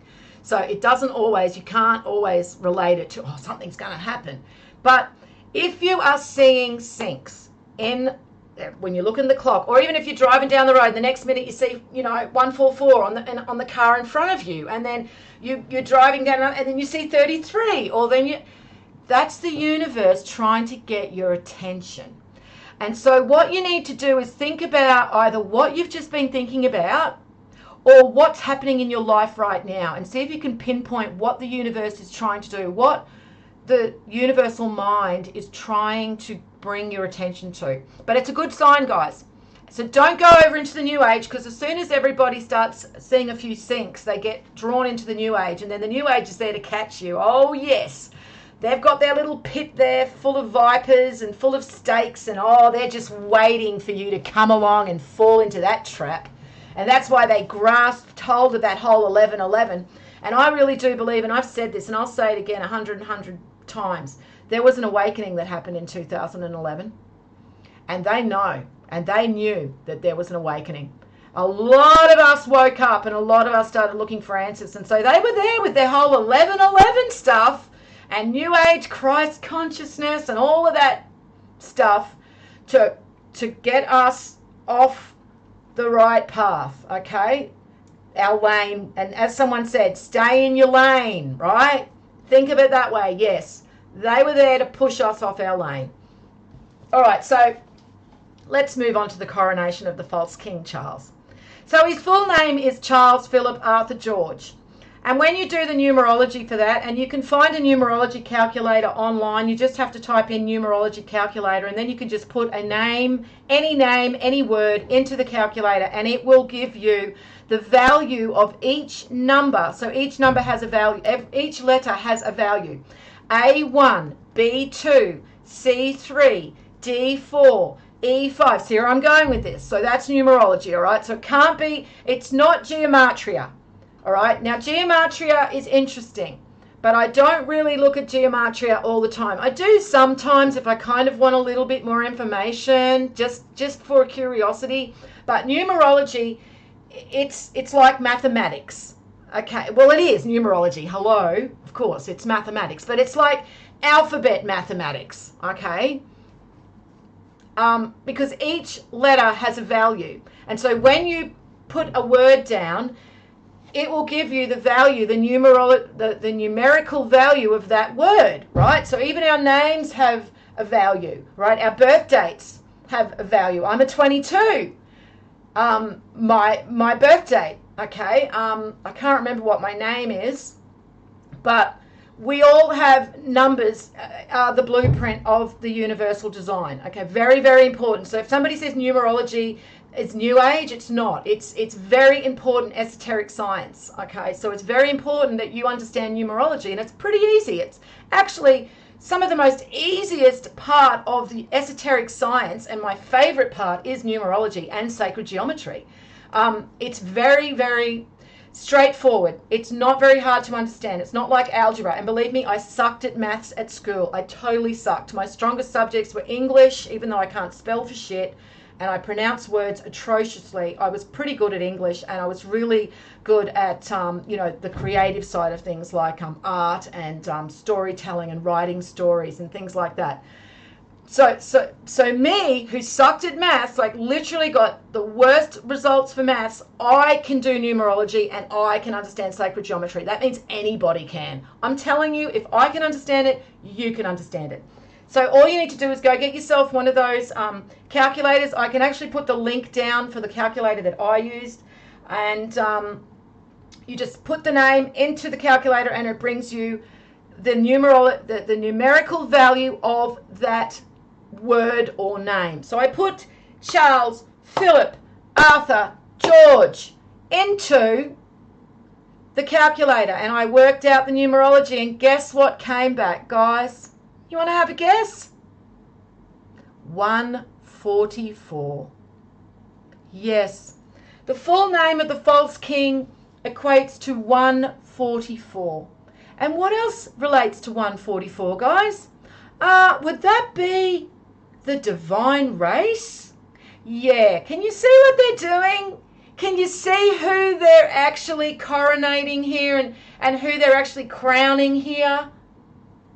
That would be their own king, their own false king of their own false royal bloodline.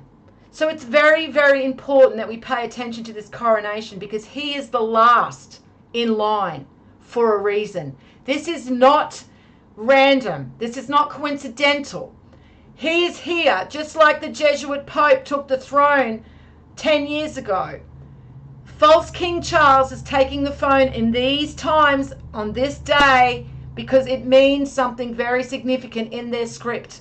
And I would suggest that things are going to escalate pretty rapidly after he is coronated on the 6th of May. So the coronation will have the code name Operation Golden Orb.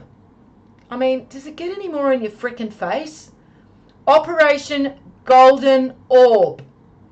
Well, what's a golden orb, guys? That would be the Globus Cruciger.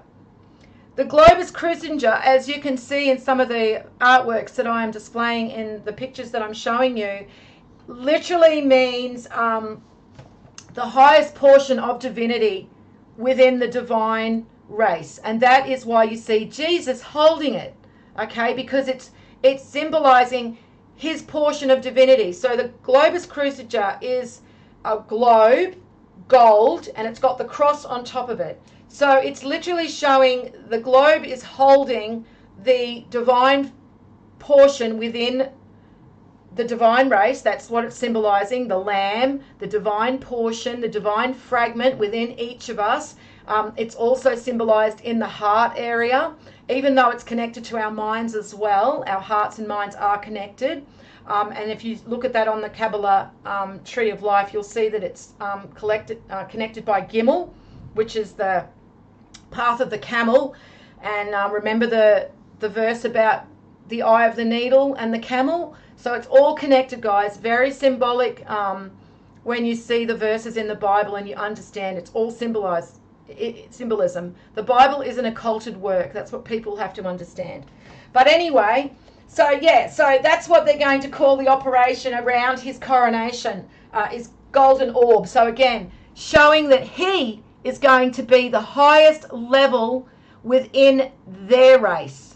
The false gods, the false king, the false Messiah. He is, everyone waiting for this false Messiah. Well, hello, it's him. Okay, it's not going to be some guy with horns and a pitchfork descending from the clouds, all right? He's going to present himself as the false king on the 6th of May.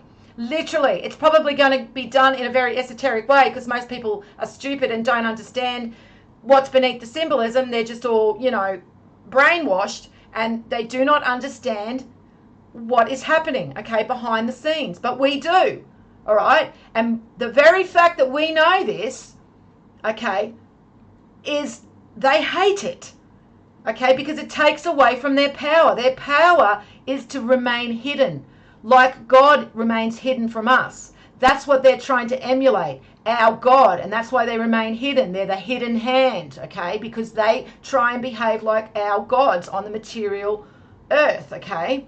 And literally God the Creator too, not just the gods, but God the Creator. They try and emulate him. And so that's why they remain hidden. But they're not hidden from us.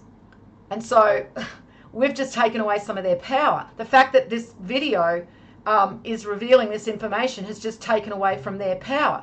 Okay, so this is why it's important that we understand this information. So it'll take place in Westminster Abbey. Now, they love to play out all of their rituals in Westminster Abbey. And it's going to be Saturday, Saturn's Day, on the 6th of May 2023. And Saturn's Day does not mean Saturn is Satan. It does not mean that Satan, I mean, there's aspects of Saturn that can be related to materialism, and materialism is Satan. So you can see Satan in Saturn, but it's not in the way that you think. The symbolism of him eating children is not in the way, it's not literal, it's not evil. It's all in the way that the time of our cycle affects our divine nature within all of us, within the gods and within the mortals, okay? And so the last stream I showed you how Saturn was clipping the wings of Cupid, because as we move down the divine, as we move down the great year cycle, the divine lose access to their divinity, and they no longer illuminate. They no longer have their divine gifts on full display, okay? They no longer have their strengths and their powers. And so this is why Saturn is clipping their wings, okay? Because they have to be humbled, right? I've gone all through this in the last stream. So that is why they chose Saturday, no doubt, too, because they want to be partakers in this material part of the cycle.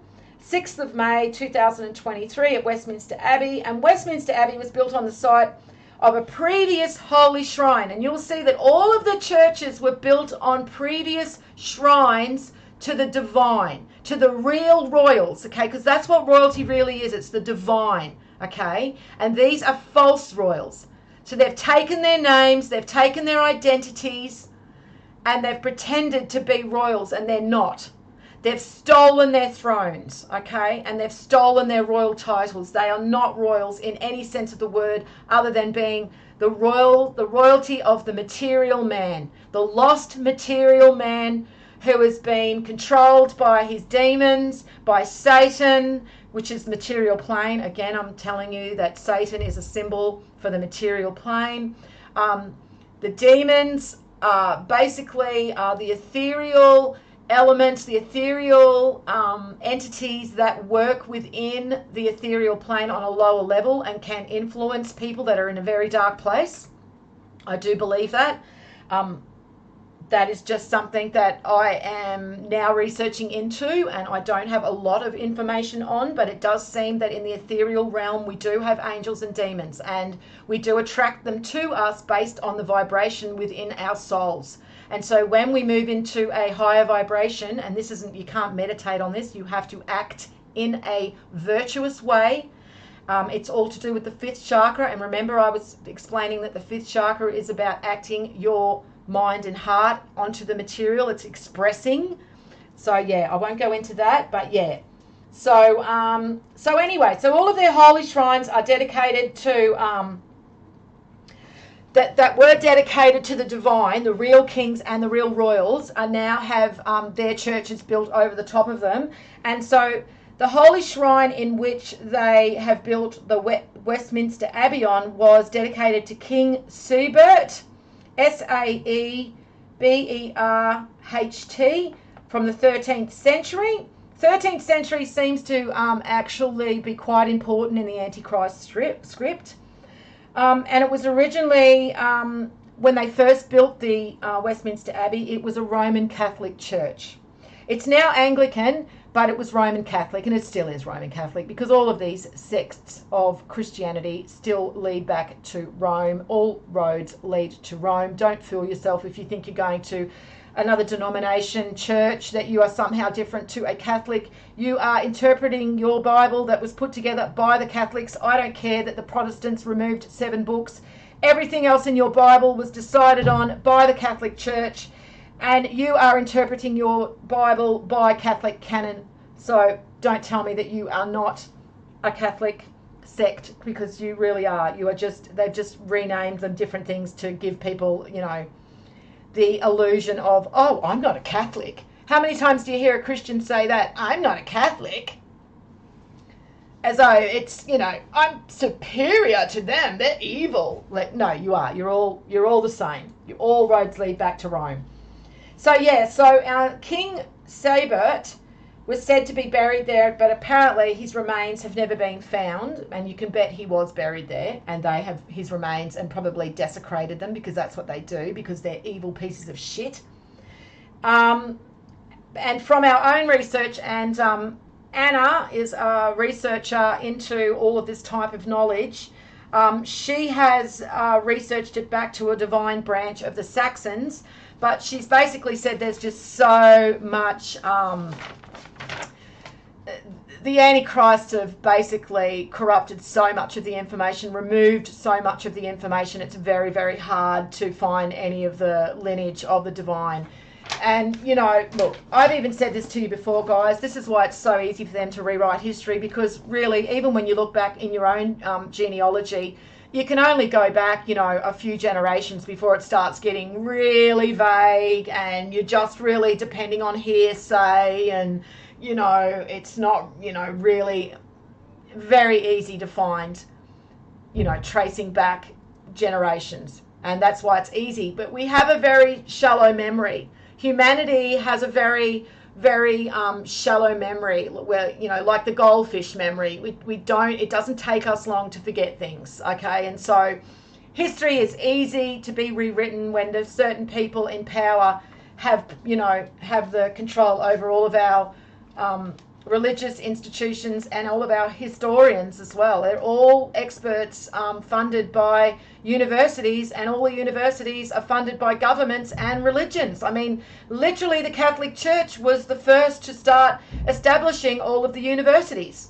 It's very handy for them, isn't it? So they literally have cornered the market in everything that we believe. That's why all roads really do lead back to the Catholic Church. All right. Now,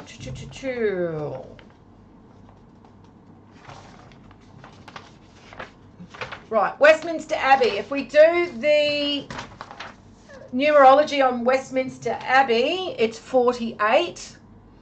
Actually, Westminster, the name itself is 48. Westminster Abbey is 11. Okay? Remember what I told you about the number 11 and what it relates to? Divine law. So they're basically showing us that they're the ones now that govern the laws that we follow. And unless you understand what the divine laws are, the divine universal laws are, and this is where the Kabbalion will help you with the 7 principles of the universe, you will understand. It's also the 7 deadly sins. Another really good thing to pay attention to is the 7 deadly sins. Okay, now it's all on different degrees as well, guys. I mean, eating that chocolate cake and having 4 pieces of it when you know you should have only had 1, yeah, that's a form of gluttony. You shouldn't have done that. Is it enough to throw you into the bowels of hell? No. This is where you have to engage in your common sense, okay, and some logic, you know, and critical thinking, right? So gluttony is a sin if you're a big fat ass that just completely feeds your face on McDonald's 24/7, never goes and exercises, doesn't care. I mean, you're basically trashing God's gift to you, your physical form, okay? You have to, you know, honor your physical form to a degree. You have to treat it with respect. Does that mean go to the gym 5 hours every day so that you can, look at yourself in the mirror all the time and, flex. No, that's vanity. See how it's different degrees? Does that mean that you should still care about the food that you put in your body and, have some respect for how you look and try and at least present yourself, looking in a, reasonably, nice way and make your appearance nice? Yes, you should have some respect, some self-respect in how you appear and your grooming and the way you look. It's all about degrees, guys. Remember, that's also the principle of polarity, okay? Everything in different degrees. And it's the same with the 7 deadly sins, okay? Of course, the church take it to the nth degree, because they use it as a weapon. But you can use it as a way to stay in your lane, okay? You can just see what the 7 deadly sins are and then literally just realize that, you just can't go overboard either way, all right? Just stay in your lane. I like that one. I'm gonna keep that one. Stay in your lane. Right. So the date of the coronation in the Gregorian calendar is the 6th of May, right? 6 and 5 equal 11, right? 6th of May, 6th of the 5th month, 11. And the 6 plus 5 plus 2023, if you do the numerology and you reduce that down to a single number, is 9. Okay, and they love the number 9 too. And 9 relates to the, it's very similar to 33 in the way that you have attained wisdom. And it literally speaks of one who is walking the path to wisdom and has attained wisdom, that the process of attaining wisdom rather than the attainment of wisdom.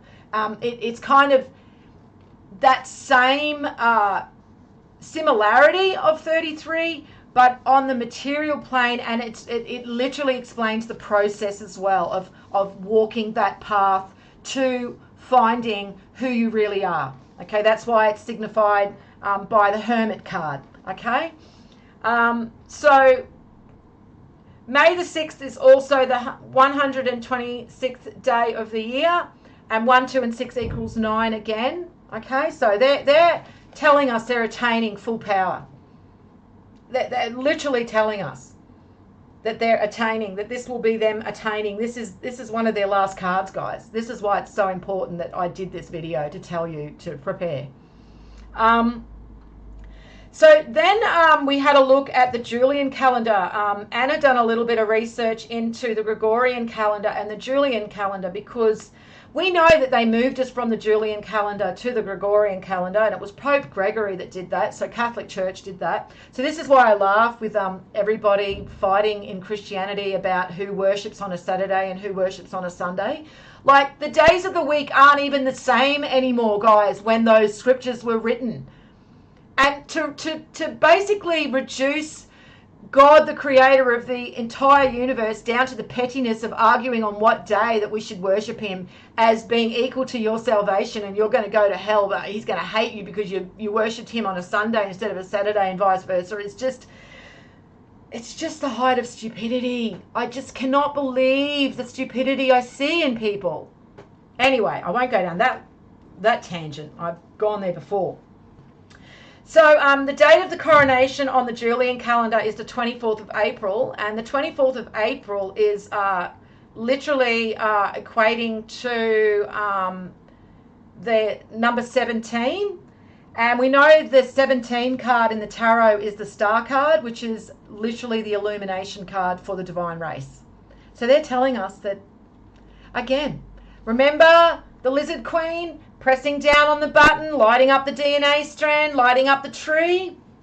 Yeah, they're going to tell us in some way or another, probably pretty soon after the coronation, that they're present on our material plane. We're gonna know in one way or another, probably in a very occulted way, but those of us who understand the numerology will see it straight away, because it's going to be very in your face, for us anyway. But they are literally going to play out something. This is very, very significant. So Anna had a look into some of the dates that equate to the 24th of April, like, important events that happened in history. And in 1479 BC, like I don't really pay too much attention to the years anymore because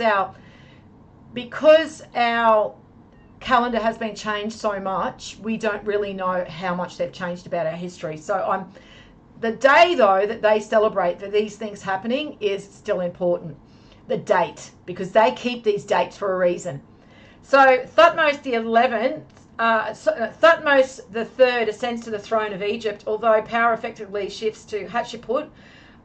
So it's about a pharaoh ascending to the throne of Egypt, okay? And you know the pharaohs were divine. That's another word for divine in ancient Egypt was pharaoh. They were the true kings. Again, king meaning true royalty, divine royalty. That is why the king was made the king by divine right. That's what it meant, okay? And everyone go, what do they mean? It means by divine right. The king made divine right. That's what it meant, that you had to be divine to be a king. But that's all lost now. All of that knowledge is lost, and now they just call themselves kings, and they just say that they are by the divine right taking that throne, but they're not. They're not divine kings. Now, more interesting is that Anna found that on the 24th of April, the Greeks entered Troy using the Trojan horse. Yeah. The Greeks entered Troy using the Trojan horse on the 24th of April. And you can be pretty sure that they're using both calendars, the Antichrists, right now. So, yeah, they would be definitely finding that there's some very interesting, significant scripts, parts of the scripts that they're getting ready to play out using these dates on both calendars. Right. So yeah, as I was just saying, the Pharaoh was seen as the spiritual leader of the people and considered to be the divine intermediary between gods and mankind, which is pretty much what Jesus says he is. He's the intermediate between gods and between mankind and God. Okay, he is Christ the man. Christ the man. He never calls himself God the Father, and he never tells anybody to worship him. And it makes me laugh because I say to these modern Christians, did Jesus go around telling everybody to worship him and to praise him? No, he went around just doing good things, doing good deeds. He went around acting in a Christ-like manner and telling you to emulate him. Never did he go around saying he should be worshipped as God the Father and he should be worshipped at all. In fact, he said all glory goes to the Father. He asked, why do you call me good when only God alone is good? But no, modern Christians do not want to hear it. You can't help them. They don't want to hear it. They will twist everything. They will twist every verse into their belief. And yet when you show them about how Jesus is also symbolized by Lucifer, oh, no, they won't believe that. No.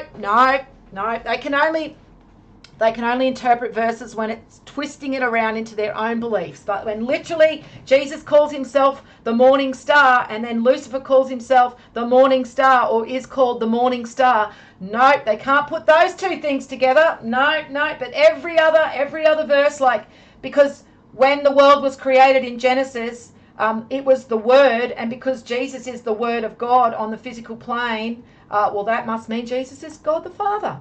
Yeah, I don't know. Look, I could keep going on. So the chair of the false king is where I wanted to also show you, because this is where the connection to the Teutha de Danann is, basically being shown. So the chair of the false king, the chair that the false king will be seated on is an oak chair, which has hosted the coronations of 39 monarchs since 1066. They love that number, don't they? 66. And 66 isn't a scary number, guys. 66 literally just represents the physical plane. 6 is the number of the physical plane and 7 is the number of the ethereal plane. So 66 is the number of the male and female soul trapped in physicality, in the physical understanding of themselves, which is when Satan has them, okay, because they don't understand themselves as anything more than a material being. And so that is what 6 relates to and 66 relates to. And 666 relates to the male soul, or the female, and the material plane altogether, 666. Okay, so again, not scary, just numbers. So yeah, so the first coronation was in 1066, and false King Charles will be the 40th of his bloodline to be crowned. And remember, there are 4 Messiah tribes in the divine race, because each of the races has a divine Messiah tribe, which is a male and female soul tribe, who are the firstborn of their race, which are considered to be the Messiahs. So they have a male and female Messiah of each of the races. And I've showed you the tallest statue in Africa dedicated to the tribe of Judah, and the actual location, the coordinates of it, which has 144 in it, and that is showing you the Trinity, the divine tribe, the male and female, and the demigod. That is what that statue is showing you. And so that is the black race. That's why we see the black Madonna as well. That is the divine female Messiah. So all of these, black people that walk around saying that Jesus was black, and Jesus is coming to save the tribe of Judah, and Jesus is, the tribe of Judah are going to be saved, and nobody, they're just as bad as white Christians, really. They're all just so lost and hateful of each other. But yes, they are correct in the way that they do have their own Jesus, in a way that there is a firstborn of their race, and a firstborn female too.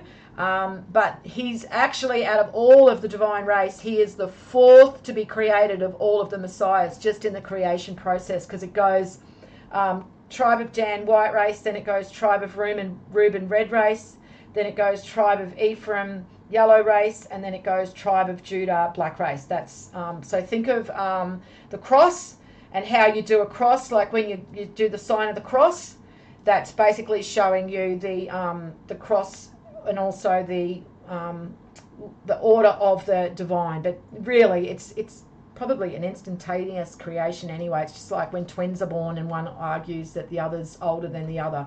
But are they really? They're born on the same day. It's not really important, and the divine race do not see it in the way that we are brainwashed to see it now, with all this infighting about which race is more superior, because all races are equal.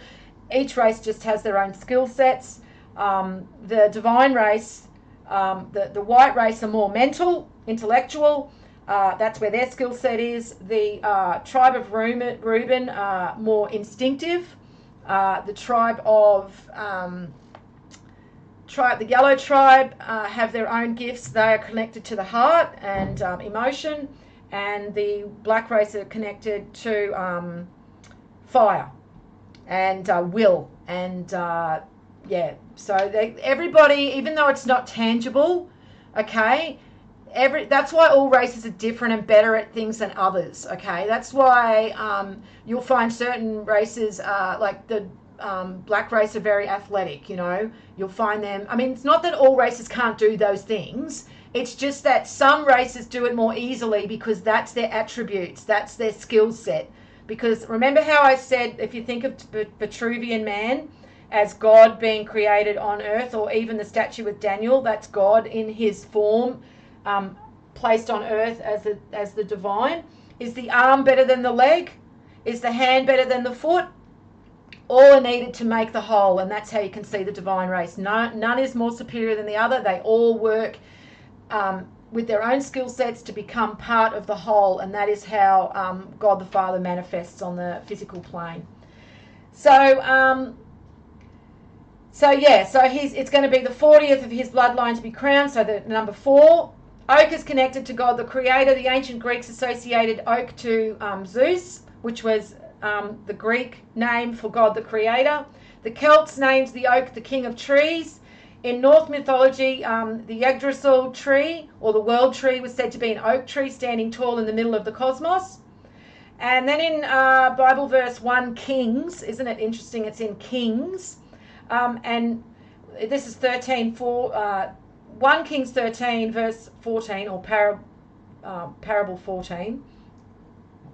And rode after the man of God. He found him sitting under an oak tree and asked, "Are you the man of God who came from Judah?"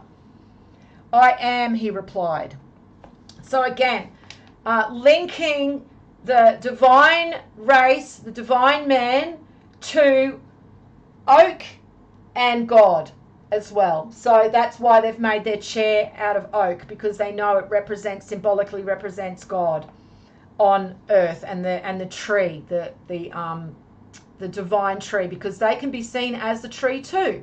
No doubt why that stupid lizard whore lit up the DNA strand into the tree. That was no doubt representing, the divine too, because the divine can be represented by a tree, and all the branches are the different races and the different tribes that branch off, and and then mortal man extend off them. Okay, the leaves and that. But that's another symbolism that we can get into. Edward I commissioned the 6.5 foot high chair, 6.5 foot, it's number 11, okay, to house the stone of scone, also known as the stone of destiny, also known as the Leah Fail, which is connected to the Teutha D Danann. The Teutha D Danann is a number symbol for the divine race, just like the tribes of Israel are a symbol for them too. The legend of the Teutha D Danann tells of a race of divine beings or gods who possessed supernatural powers that arrived in Ireland shrouded in a mist, and the mist is representing the ether. So they arrived in Ireland when the ether was still present on the material plane. No doubt probably after the Silvergate, when they still had illumination, but it wasn't the golden age. They weren't in full power, but they still did have some power and some illumination, and this is when the continents sink after the Silvergate. This is where the story of Atlantis comes from. And some even say that the Teutha D Danann fled from Atlantis when it sank beneath the ocean. That is what some are said to have said about the Teutha D Danann.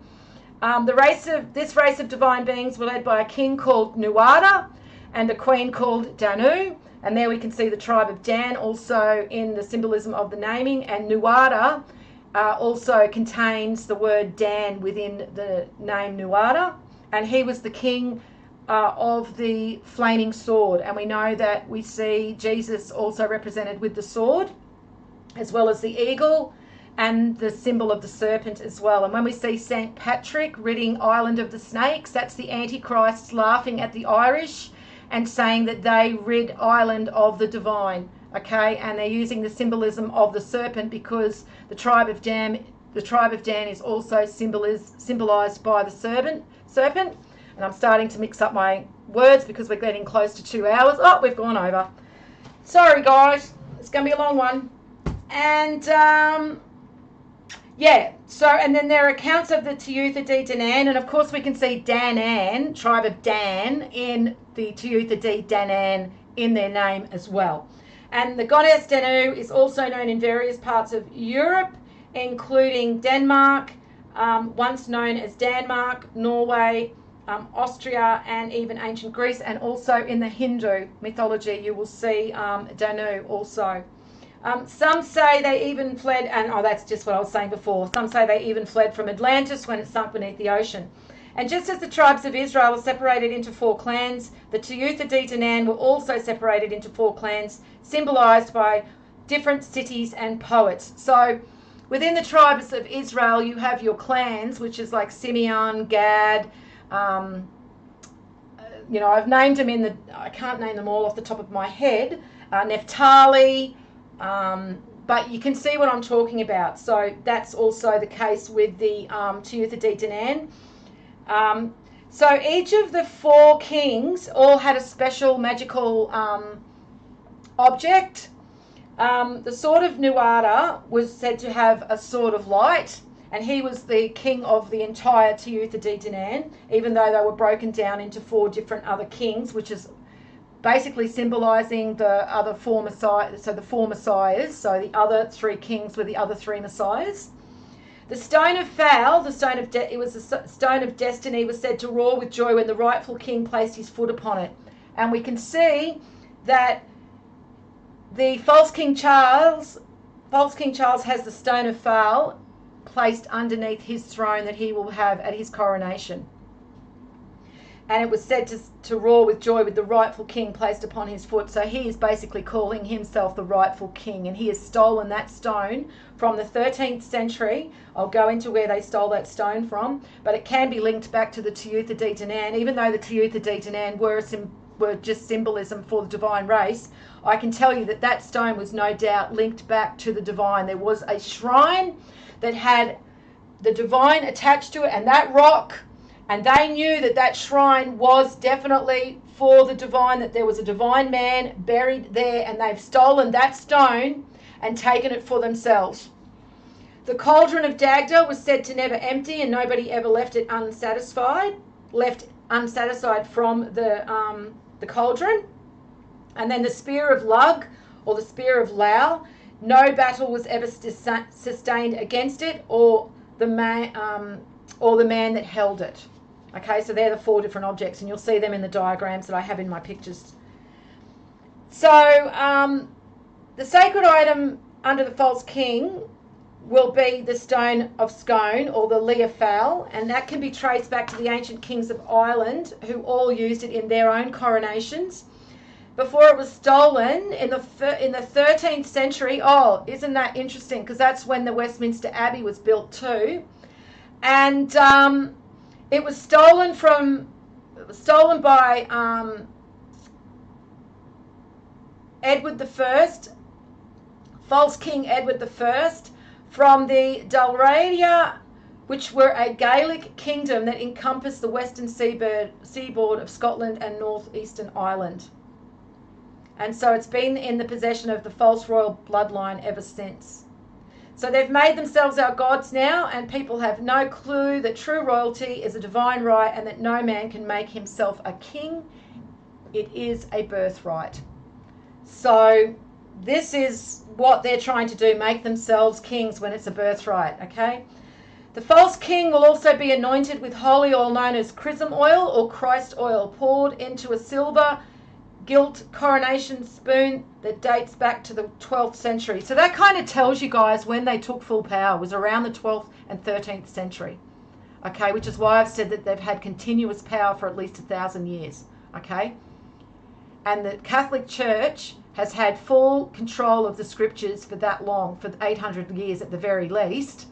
And we think that they haven't made edits to those scriptures that all of these Christians are basically believing the interpretation of because of it's canon law. It's what the Catholics told them.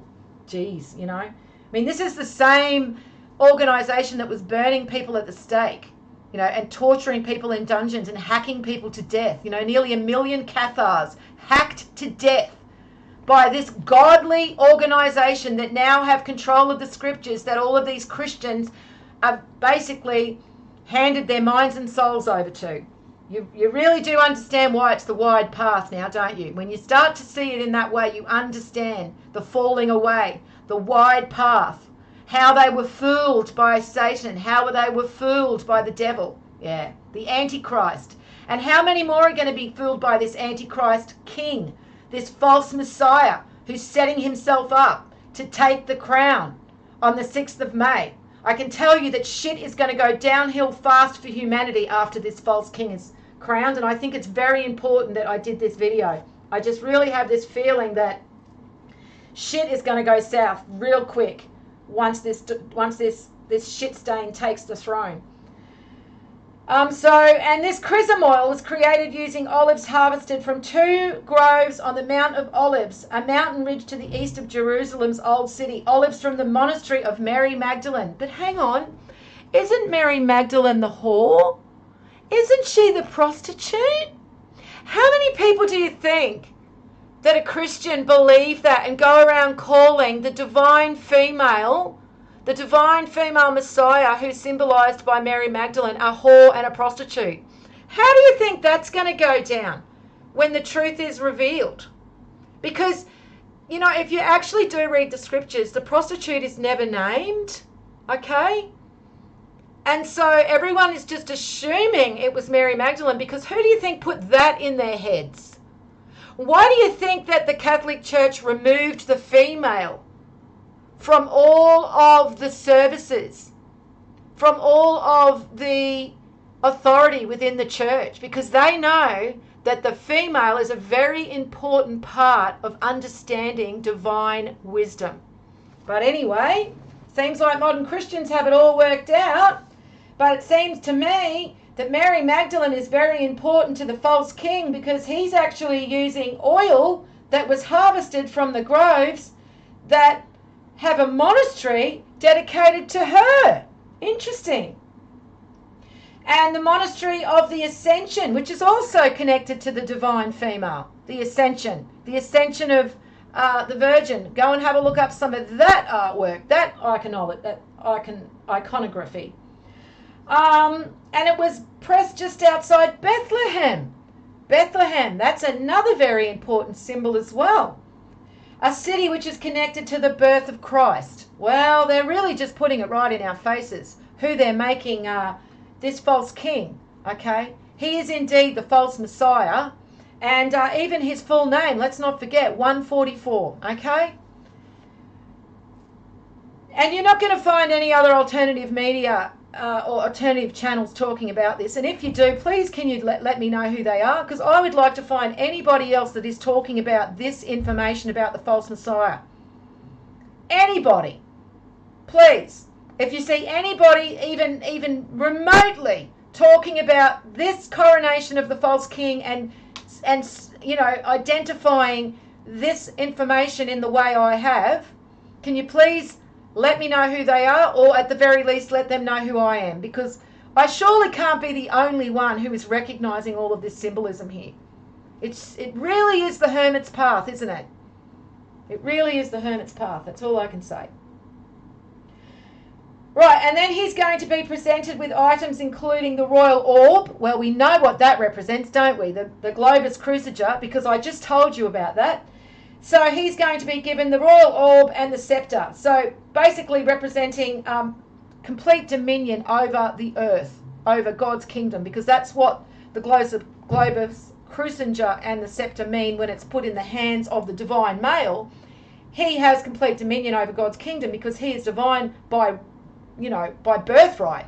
He is king by birthright, and he has the good of his people in mind. I mean, this is the difference between true royalty, is that the true royalty care about their people, care about mortal man. They see mortal man as their children. But the false kings don't. The false kings just consolidate power and take power from the common man, from the common people. And this is why so many people hate royalty, and so many people connect royalty with the way that the false kings behaved a few centuries ago. And they don't understand, because they don't remember anymore what the true kings were like. The true kings were the Christed, who loved their people, who cared for their people like that they were their own children. So I just really feel for humanity, that they're so lost and they don't understand the truth. So anyway, just shows you again that the false Messiah is symbolically being given complete reign over the over humanity. This is why you see that the royalties are so connected with the Catholic Church, and they have been for centuries. But even now, you'll see that the Queen goes over and kisses his ass, and he kisses her ass, okay, because it's all part of their script. And Charlie, he's gone over there too. They all do. But they don't have their ceremonies in a Catholic church. Bullshit. I just showed you that Westminster Abbey was a Catholic church when it was first built, and it's still a Catholic church right to this day. All right, and we're nearing the end now, guys, so thank you if you've stayed around, because this one just actually references what the crown is going to have. So his crown is going to contain the Cullinan II diamond, sometimes called the second star of Africa. The second star? Remember that number I told you, the number 17? And how the number 17 card relates to the illumination of the divine? Remember how the Lizard Queen was just pressing down on the illumination of the DNA strand, okay? And showing that their bloodlines now have full power and are about to illuminate. And now we have this diamond in the crown that is called the second star of Africa. And it was given to Edward VII on his 66th birthday. I'm not kidding, guys. This is you can go this up. All right, I will post all of this, bar the numerology, in my MeWe group. I tried to post all of these notes on my last video, and it wouldn't allow me. It kept saying error returned, whatever that frickin' meant. So obviously there's certain information they don't want me posting. But I'm not going to post the numerology. I've told you that. But I will post all of these notes in my MeWe group. And yeah, you're going to have to join the MeWe group if you're going to want the notes, okay? Because I'm not going to make it that easy anymore for people. You need to go do a little bit of digging. And if that means you have to come into our MeWe group, Keepers of the Flame, to come and access more knowledge, then so be it. That's what you'll have to do. Otherwise, don't worry about it. You'll just can listen to me and believe what I tell you. But anyway, it was given to Edward VII on his 66th birthday by the government of Transvaal. Right? Transvaal, a former British colony in what is now South Africa. So Transvaal was a colony in South Africa. It was created in 1910 and abolished on, guess what, guys? The 27th of April, 1994, which equates to a 36. And Transvaal, the numerology for the name Transvaal is 27. And the size of the province of Transvaal, you're going to love this one, was 288,000 kilometres squared. 288. Where have we heard that number before? Where have we heard that number before? The false king has also personally chosen 12 newly commissioned pieces of music, symbolising the 12 tribes of Israel and the 12 apostles, no doubt, and also vibration, because they know vibration is how God's mind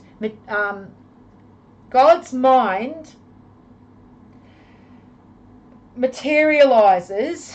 I'm starting to lose how to describe things because I'm mentally exhausted after 2.5 hours of talking. But so when God creates reality, God creates the material reality that we live in, it's done through the vibration of matter, and that comes through the thinking of the all, the mind of the all. Okay, don't even try and imagine how that happens on a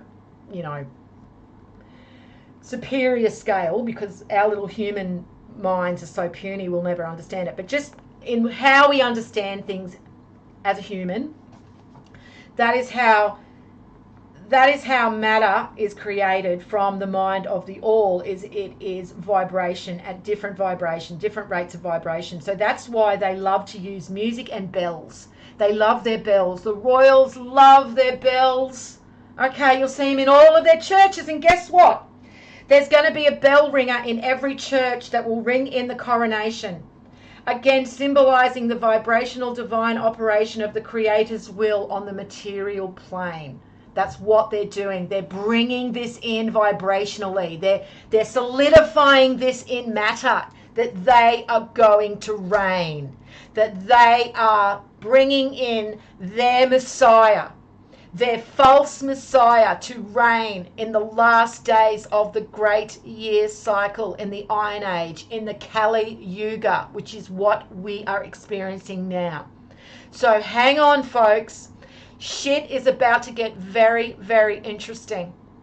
And now that you know this information, you've been empowered a little bit more. If you know it to the level that you need to, you've just weakened them a little bit more, and they've got a little less power over you.